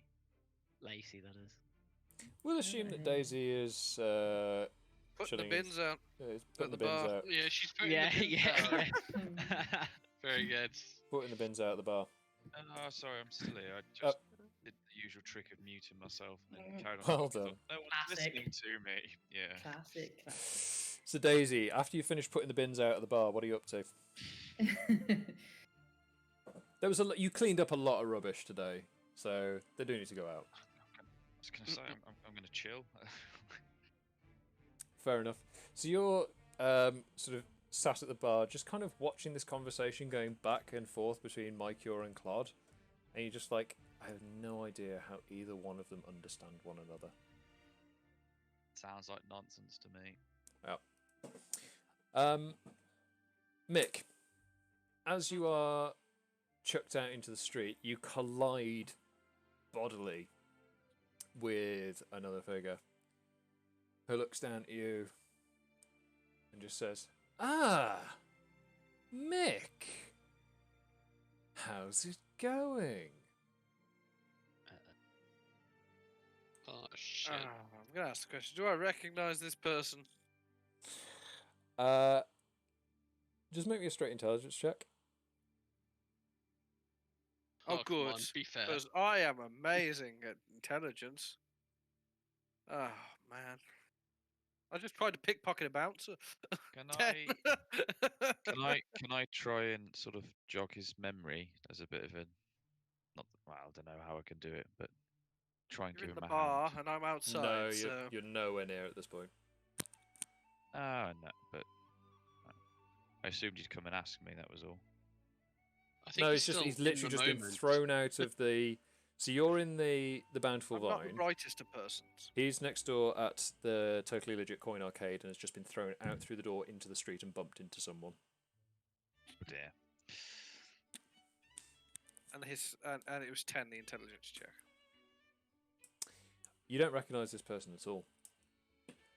What you look up and see is another, clearly a shifter based on their sort of general appearance. Is a more, again, kind of this sort of feline lilt to their facial features, but it's much squatter, much more muscular kind of look to them. And flanking them either side are two kobolds, one of whom has got like a robe with a hood pulled up. Like, Mick, we've been searching for you. You and your friends. Really regretting And chilling at the you bar now. are- Come on now, Mick. You know who I am. Nope. Well, allow me to refresh your memory. And they lean in, whispering, goes, I'm the gentleman who will be killing you today. Ooh. Well, I not if we think- kill you first. Again, you would not have heard this, but you would have seen Mick Oh. get thrown out of the bar. Oh, that's standard affair. I'm trashed. I don't And care. I am fucking wasted, mate. I am very drunk. Mick, you can see that they are, like, they've pulled you in close, and you can see just down to the side of them that they're pulling a dagger from a sheath at their hip. You've got probably about 10 seconds to do something. What do you want to do? I would like to disengage if I can. Yep. So you manage to Cheese it. jump back, and as the Shit. dagger, as the dagger comes forward, it just connects with thin air, and you can just, and like, oh, it's a fight, is it? Well then, gentlemen, drink up.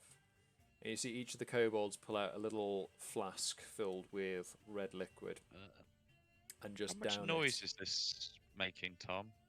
At this would I point, hear not it? a huge amount of noise is being made. You are still enthralled by the conversation between Mycure and Claude.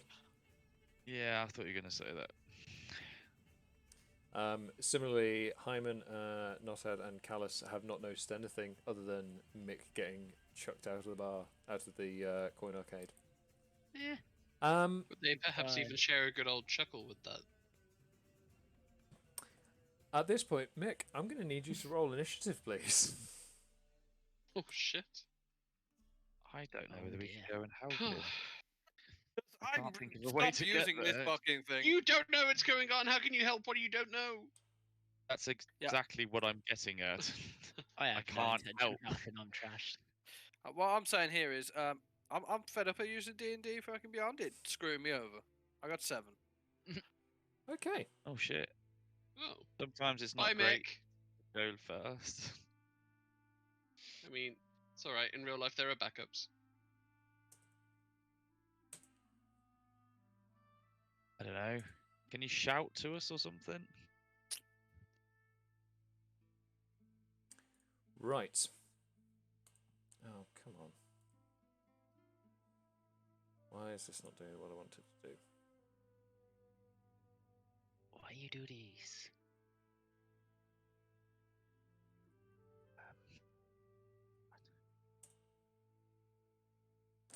There we go. Okay. So, as you leap back and disengage from this, the kobolds in front of you have all got this crazy wild look in their eyes.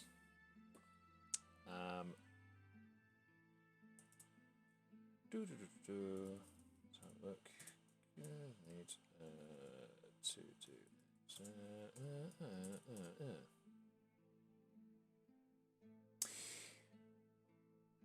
Two of them immediately burst into flame. What? How many And are just- there? There are only 2, aren't there? There's, there's 5 in total. There's Alright. the shifter and 4 kobolds. Alright, I thought. Okay. 2 of them immediately burst into flame, flaring up into brilliant light and just burning to cinders in the street. Oh, excellent. It is at this point that the rest of you have noticed a sudden flare of light from the street. 2 of them are absolutely fine, however, and have drawn swords and are starting to advance on you. The shifter, let's see.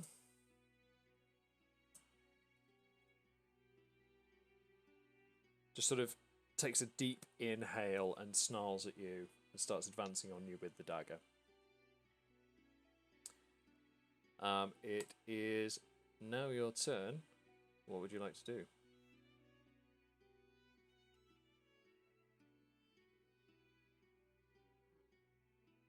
Mick? Yes. You doing, fam? Wait.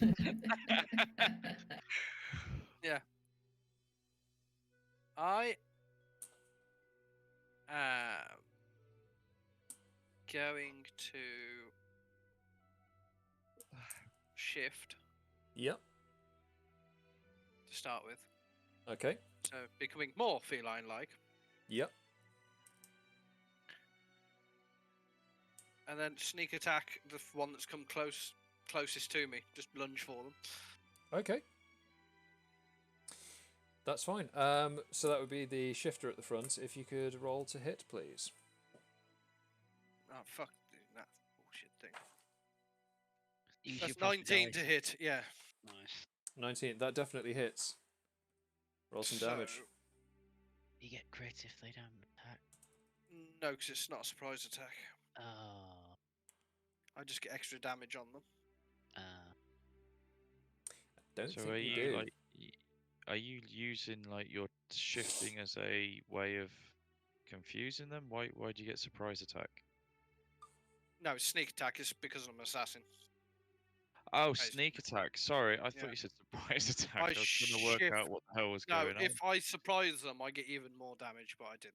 Do you want me to just total this up, Tom? Because So your sneak attack.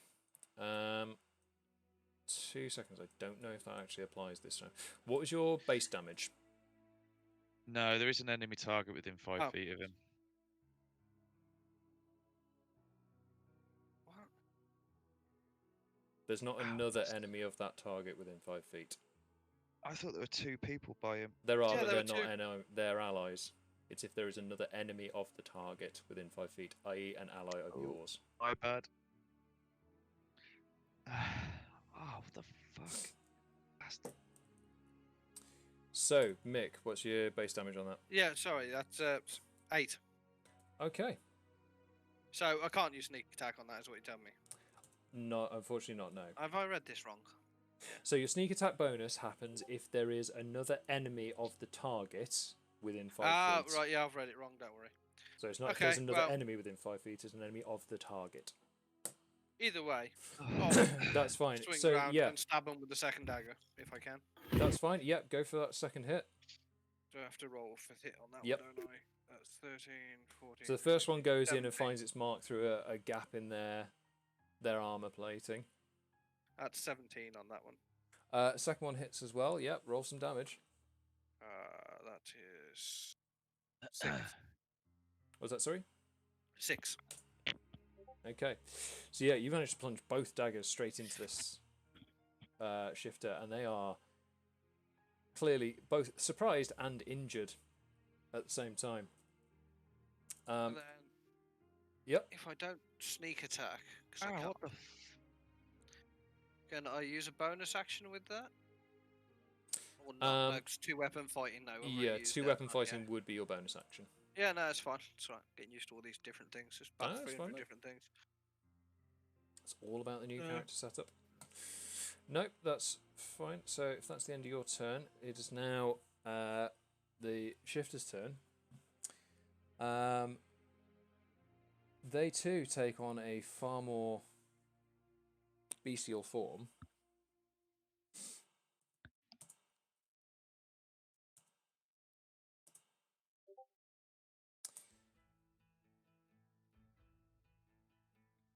And they are going to draw their dagger and go to stab you. What is your armor class, please?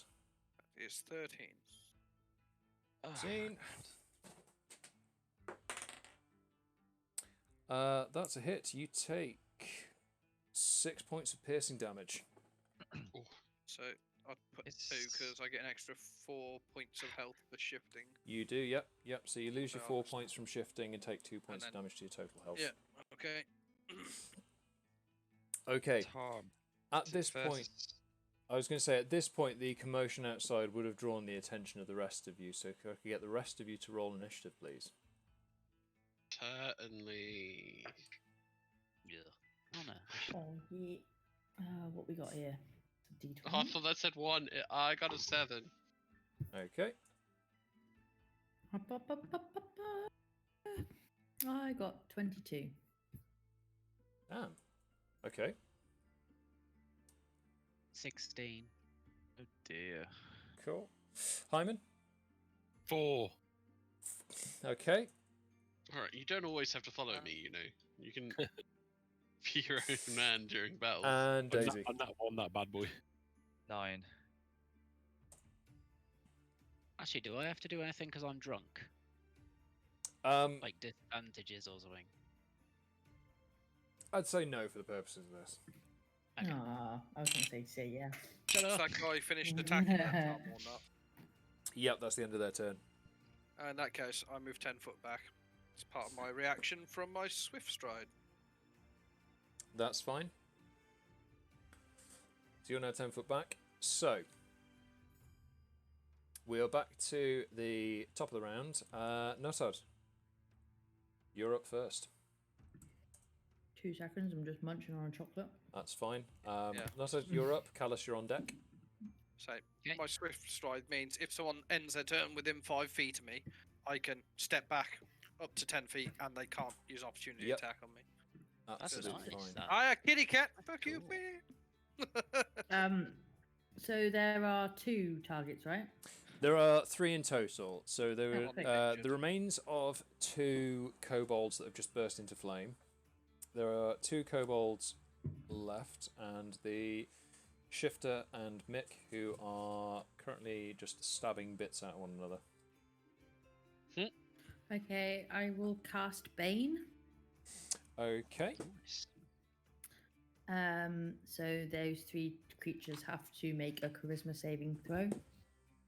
Okay. 2 6. Remember that spell. Yeah. The Natasha special. Actually, no, that was hideous laughter. In fairness. And what are they looking to beat? 12. Okay, one of the kobolds fails.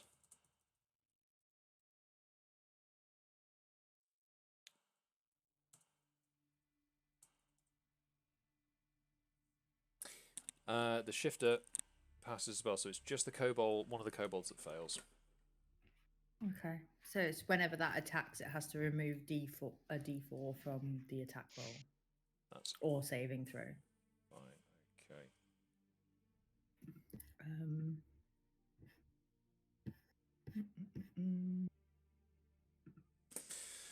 Cool. Anything else from yourself?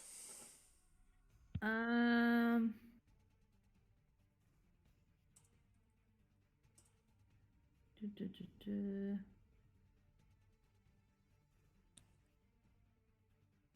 No, that's fine for now. Okay, no worries. So, Kallus, you're up. Daisy, you're on deck. Was I still inside the gambling place when Yeah, this so you've kicked just off? So I'm seen- gonna have to move outside. Yeah, so you've just seen Notad just bomb, like you've seen the flare of light from outside. Notad's Yeah. bombed outside, and you've just heard you've even though you're pissed, you have felt the sensation of magic being cast. Okay. I will go outside and follow Notad Yep. and see. Can I easily identify that these are enemies? From Yes, being you can inside. see that Yeah. Mick has taken a step back, but they've got a bit of a stab wound, and you can see Okay. that There's there's one this, of them with 2 stab wounds. one in of them it. with 2 stab wounds, because apparently it's buy one get one free at day at Mick's Dagger Emporium. Yeah. There are the smouldering remains of 2 kobolds just behind the 2-for-1 stab offering, and 2 kobolds that have both drawn daggers and started advancing towards Mick, one of whom just looks very confused at Notad. I am going to use Scorching Ray on the 3 ones closest to Mick. Okay, so that would be all 3 targets. Yeah. Okay. So, Scorching Ray. That's trash. So, I First- need you to make 3 ranged spell attacks, please. Well, the first one's a 9. So I'm Okay, guessing that I'm going to misses. say that misses. Second one's a 22. That hits. Roll me some damage, and the please. third one's a 9. Oh, for God's sake. Okay, right. Damage. Okay, that's not so bad. So 9 on the only one that hit, whichever the second target would be. I'll Okay, so leave. going sort of proximity close is like closest to furthest from the doorway to Jen's Totally Legit Coin Arcade. You've got Yep. Kobold, Shifter, furthest Kobold. I so get you've that. hit- I guess that would hit the shifter then. Yeah. Okay. The other 2 miss. And so how much damage was that, sorry? 9. Right, fantastic. Okay. Yep, they take the hit from that. Anything else from yourself? Nope. Cool, that's fine then. So, Daisy, you're up. And Mick, you're on deck. So, is he still 10 feet away from? First of all, can I get from where I am listening to. I've forgotten their names with the M's. Can I So get you've to seen the door? flash of light from outside. You've got up from your stall and made your way to the door to see Mick staggering back with a stab wound. This dude with 2 stab wounds, 2 kobolds that have just gone up in flames, and a kobold that's turned towards the door of the coin arcade next door, looking very confused, as a beam of fire has just shot out from the coin arcade and caught this dude in the side of the head. So I can see them all. Is what I was getting at. Yes. Yep. Am I? Is he still 10 feet away? I didn't hear him. There is a 10-foot separation out. between Mick and the shifter. Yep. Okay, and am I sort of in between them, and am I behind? You are closest to Mick. So Mick is sort of backed away towards the. Sorry, I'm just trying to picture it in my head. So as you've come out from the door from the Bountiful Vine. In front of you and slightly off to the left is Mick. Further off to the left is the group of assassins, and directly to the left is the coin arcade, out of which have just emerged Notad and Kallus. Okay. Red Dragon Scale. I was going to cast Agonizer's Scorcher. Yep. Because it seems like they're all in a line, and I was hoping to do it so that there's. I'm aiming to hit them, but I'm also aiming because it's a 5-foot like block. I want it to be sort of a bit in front of them 30 to foot long, separate. 5 foot wide. I'd say for that you'd get all of them. Yes, yeah. Yeah, but I also want it to be a little bit in front so that if for whatever reason I fuck it up, there's a wall of fire between them and Mick. Does that make sense? Yeah, I'd allow it. It's basically a straight line of fire going at a slight diagonal across them. Yeah, and there's not. I appreciate it's 30 feet long. I'm not going to like hit a bystander or anything, am I? No, at this point the bystanders have fled. Cool, thought so. That's. And so that's what it's Dex saving throw. What's your spell save DC, please? Only 13, unfortunately. Okay, that's fine. That's 2 for the kobolds. Oh, I clicked on the wrong one for some reason. There we go. All bar one of the kobolds failed. Oh! Okay. So how much damage is that? It is 3d8 fire damage. Okay. For 16 damage in total. Nice. Okay. So Shifter takes full damage. One of the kobolds also takes full damage. Which I'm fairly certain just immolates the kobold. You did do that as a dexterity saving throw, didn't you? Yep, dex saving throw. Yeah, Kobold failed. Yep, one of the kobolds is just immediately immolated from that. Cool. And there should be a wall of fire. It doesn't actually say. Just I don't know whether. And I was going to say the other kobold takes half damage, but that it's enough to just roast them alive. Kobolds have trash HP. Yeah. Yes. Good. So there's the. Did you say the shifters alive still? Yes, they are. Yes, yeah. Ooh, so all of the I bet they're kobolds gonna be have been angry. immolated in various fashions. Anything else from yourself? If I've got movement, I'm going to use the rest of my movement to move towards Mick. I appreciate I'm probably not being able to get to him. No, that's fine. You're next to Mick now. Okay, so Mick, you're up. Mike, you're on deck. Mick, what's your play here? So there's a wall of fire now, so I can't get past. There's a it, line of fire towards the shifter. You've seen it take out the remaining sort of kobold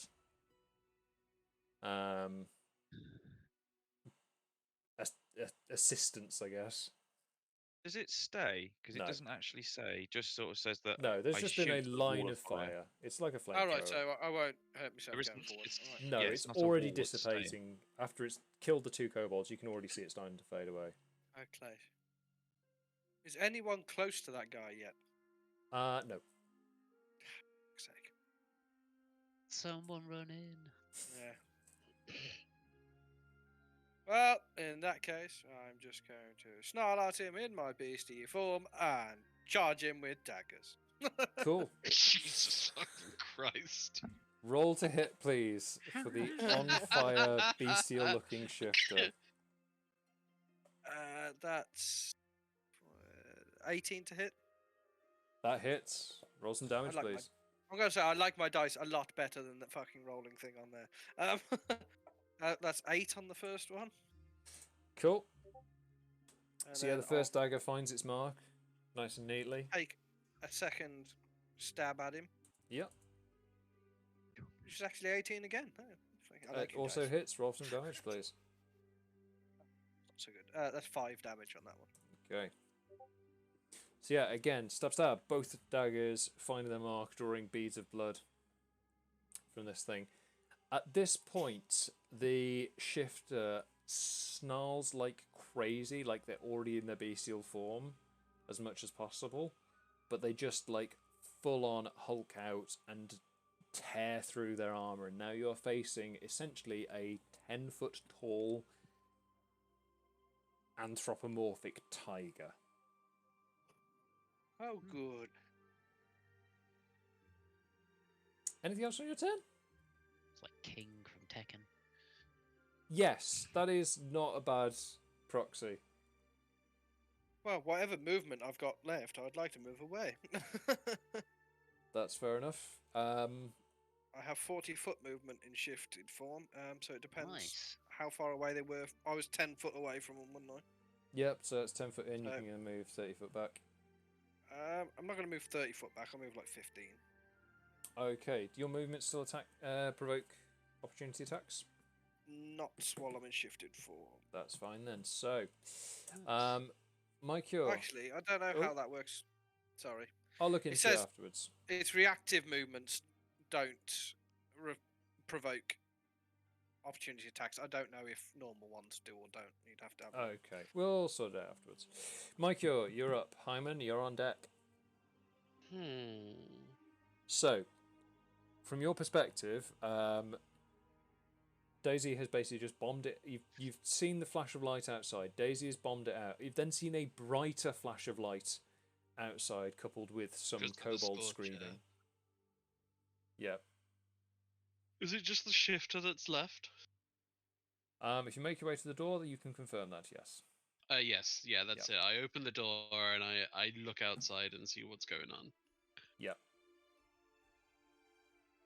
Wonderful. So it's just the shifter that's left. Yep. I am going to cast Sneelock Snowball Swarm. Okay.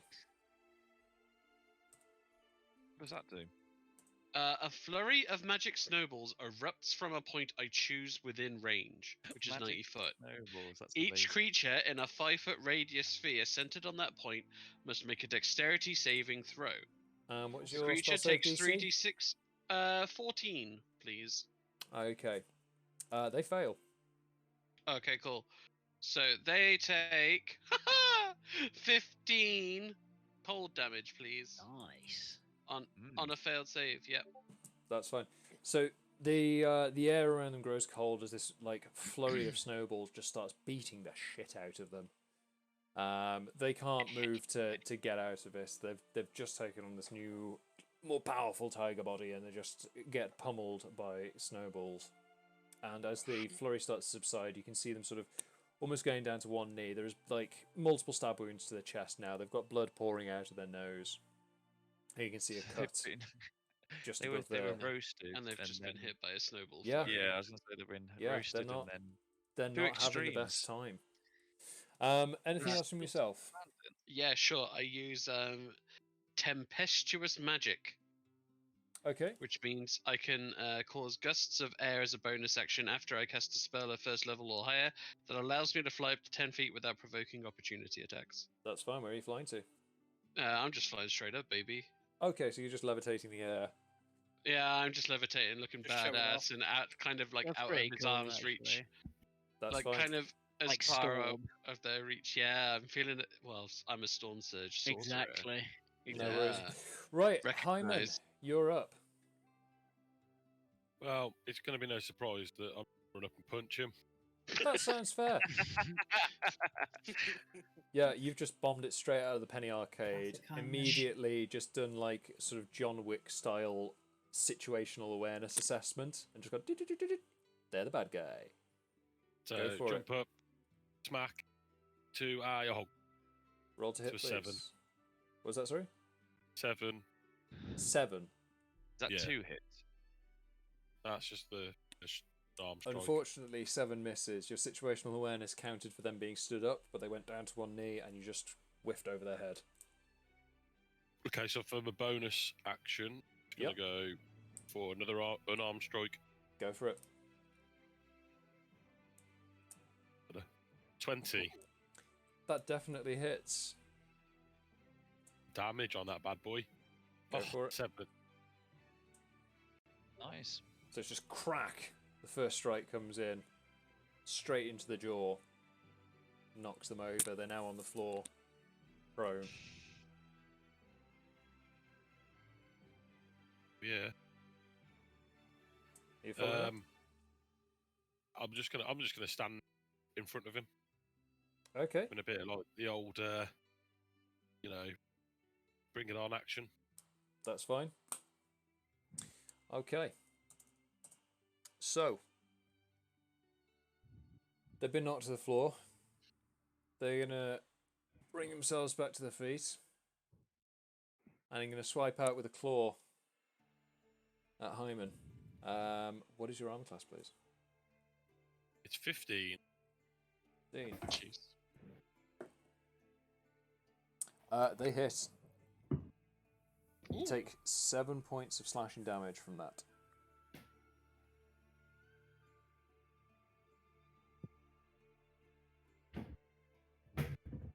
Jesus. Goes for another swipe and misses. So you take the first claw comes in and just slashes across your chest. You manage to step back and avoid the second claw as it comes through. That's the end of their turn. Notads, you're up. Kallus, you're on deck.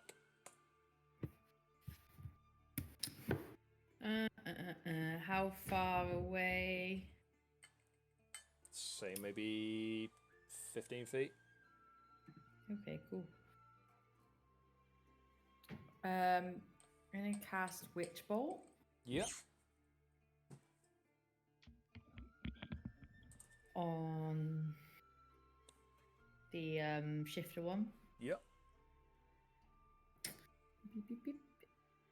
So you can make me a ranged spell attack, please. Fucking hell. 12 to hit. It hits. Oh Christ.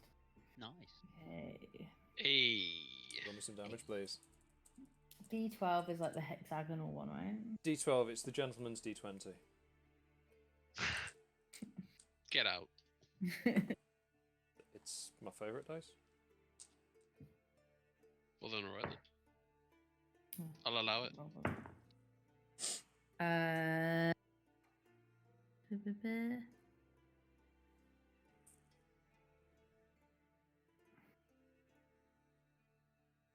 Okay, that's weird. It says 2d12 there, and then says 1d12 in the description. Oh, it's because So you can yeah, do an because additional action on another you're a guy. warlock, you always cast it. It's the highest possible level, so you do 2d12. Or is that just because I can do another d12 on So- the next of go? Okay, so at because higher levels you can do for each slot. Sorry, yeah, I've just read that. Okay, so sorry, 9, Warlock Um, have 16. Nice. Warlock have no self-control. Cast it as high as I can. So you Yeah. reach into your component exactly. pouch and pull out this little burnt twig and just stab it towards this tiger thing. And a bolt of electrical energy just shoots out from it and just tethers to it. So you're now in this sort of Ghostbusters style locked stance with this beam of energy crackling off the end of this twig. Just towards don't cross this the thing. streams. Anything else from yourself? Nope. Okay, no worries. Kallus, you're up. Daisy, you're on deck. Okay. I will cast magic missile at the shifter. Okay. All 3 darts. which Okay, and is- that just straight up hits, doesn't it? Yes, it does. Cool. Which is So- a total of 11 damage. Fantastic.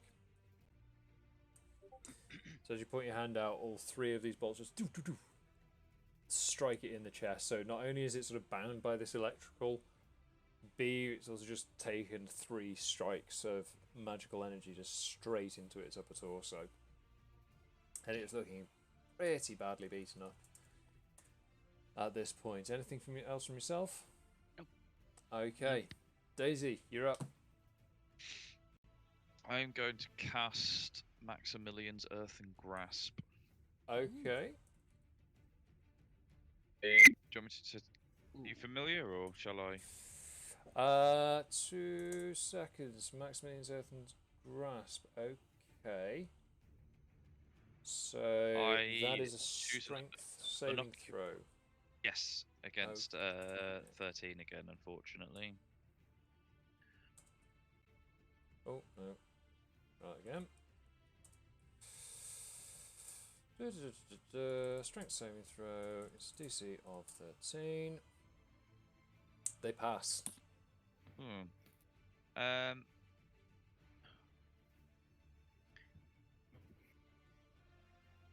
So as you hold your hand out, sort of in a sort of upward motion, you can see the sort of analog fingers of the ground start to creep up around it as the cobbles start to bend and shape around this thing's feet. Yeah, But I as it don't does, think it just manages to takes- stagger away out of it.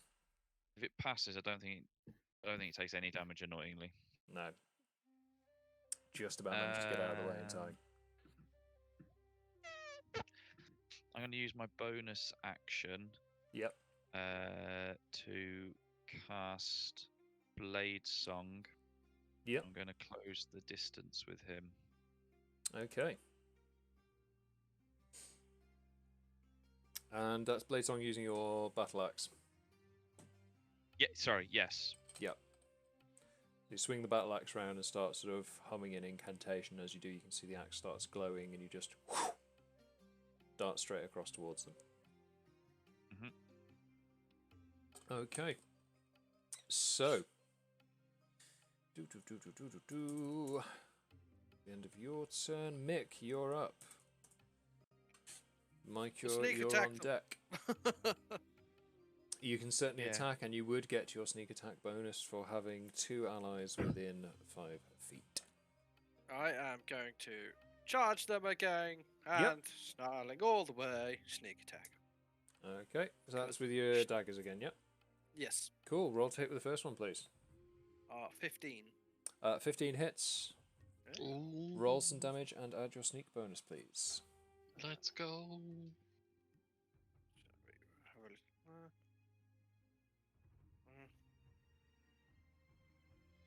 So that in total is 12. Okay. Sure. Sneaky attack. Jab, jab, jab. Okay. And so that's 12 with the sneak bonus. Yes. Okay, so yeah. So as you bring it, this tiger creature is now on the ground. It's sort of fallen down. You've leapt over the sort of earthen hand as it sort of started to reach up from the cobblestones and then started to fade down. Both Heiman and Daisy are both closing the ground. You just take advantage of it and just straight into the back of the legs, and it's just down on the ground. It is not looking healthy. And I have a second stab to go yet. Go for it. Okay. That's 22 to hit. That definitely hits. And I'm afraid that is only 3 damage. It's not a lot, Yeah. but it's enough. Hey. Hey. So as you manage to close the distance, you drive your dagger into this thing's chest, and you feel that you've connected to some vital organ there. This thing's just got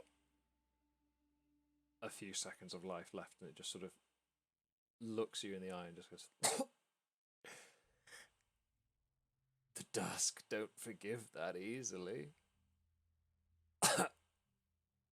You say the dust don't forgive that easily. Is this 'cause Dusk. we... Ask. Ah, right. I thought he was angry because you shot those dust sprites. That's No, what I thought Dusk. as well. They're the rival Could gang be. of the people I we're know, I trying to know. join. Yeah, I know who the Dark are. Hashtag Boromar for life. Yeah. Hashtag not my Boromar. And as you, to a sort of mixed audience reception from the various peoples around you, leave a tiger person bleeding out in the street. Not The before thought I try and occurs to rob all him. of you that there's a party coming through here tomorrow, so you better tidy this lot up quickly. Party. Sounds like something that the cleaner should be used for, like the automated cleaner that we've got. I'm just going to go with, I'm going to check their pockets and make sure they haven't got anything. Yeah, I'm not going to make you roll for this. Going through the pockets, you find absolutely nothing. They came, God damn it. like, you find their various weapons and stuff. They came to kill someone and nothing else. They were not here to play at the Penny Arcade. Yeah, I didn't know if they'd have any notes or anything, instructions from people. No, that's it. Just bupkis. Bupkis. And so that ends the story of how you guys managed to refurbish a nightclub, start a fight in the yeah. street. I genuinely forgot that that's what Do you we remember? was doing. Do you remember that bit with the Yeah. nightclub? I was Yeah, going we're to say, cleaning the as the nightclub up. fight ends, I'll say that I take on a more humanoid appearance again. Yeah. And as we do the end of episode camera pan out, you can see that Claude is already starting to make his way into the street with a broom in hand. Oh, Claude. Aww. And I'll so miss him. that Brushing brings off us the to body. the end of tonight's adventure. My thanks once again to our players and everyone watching along live on Twitch or catching this on the VOD when it eventually goes up on YouTube in forever weeks' time. We will be back in 2 weeks' time on Sunday, 14th of February, for same time for a romantic Valentine's special. Sexy feline adventures. I mean, Sexy Gonna adventures. get weird. Pussy Patrol. It's gonna get thirsty weird. Oh, yeah. Until Go then, Motorhead. until then, stay safe, wash your hands, wear a mask, stay inside, and we'll see you next time. Good night, Dice Roll fans. Good evening, Dice Roll Bye. fans. Goodbye. Thanks for coming.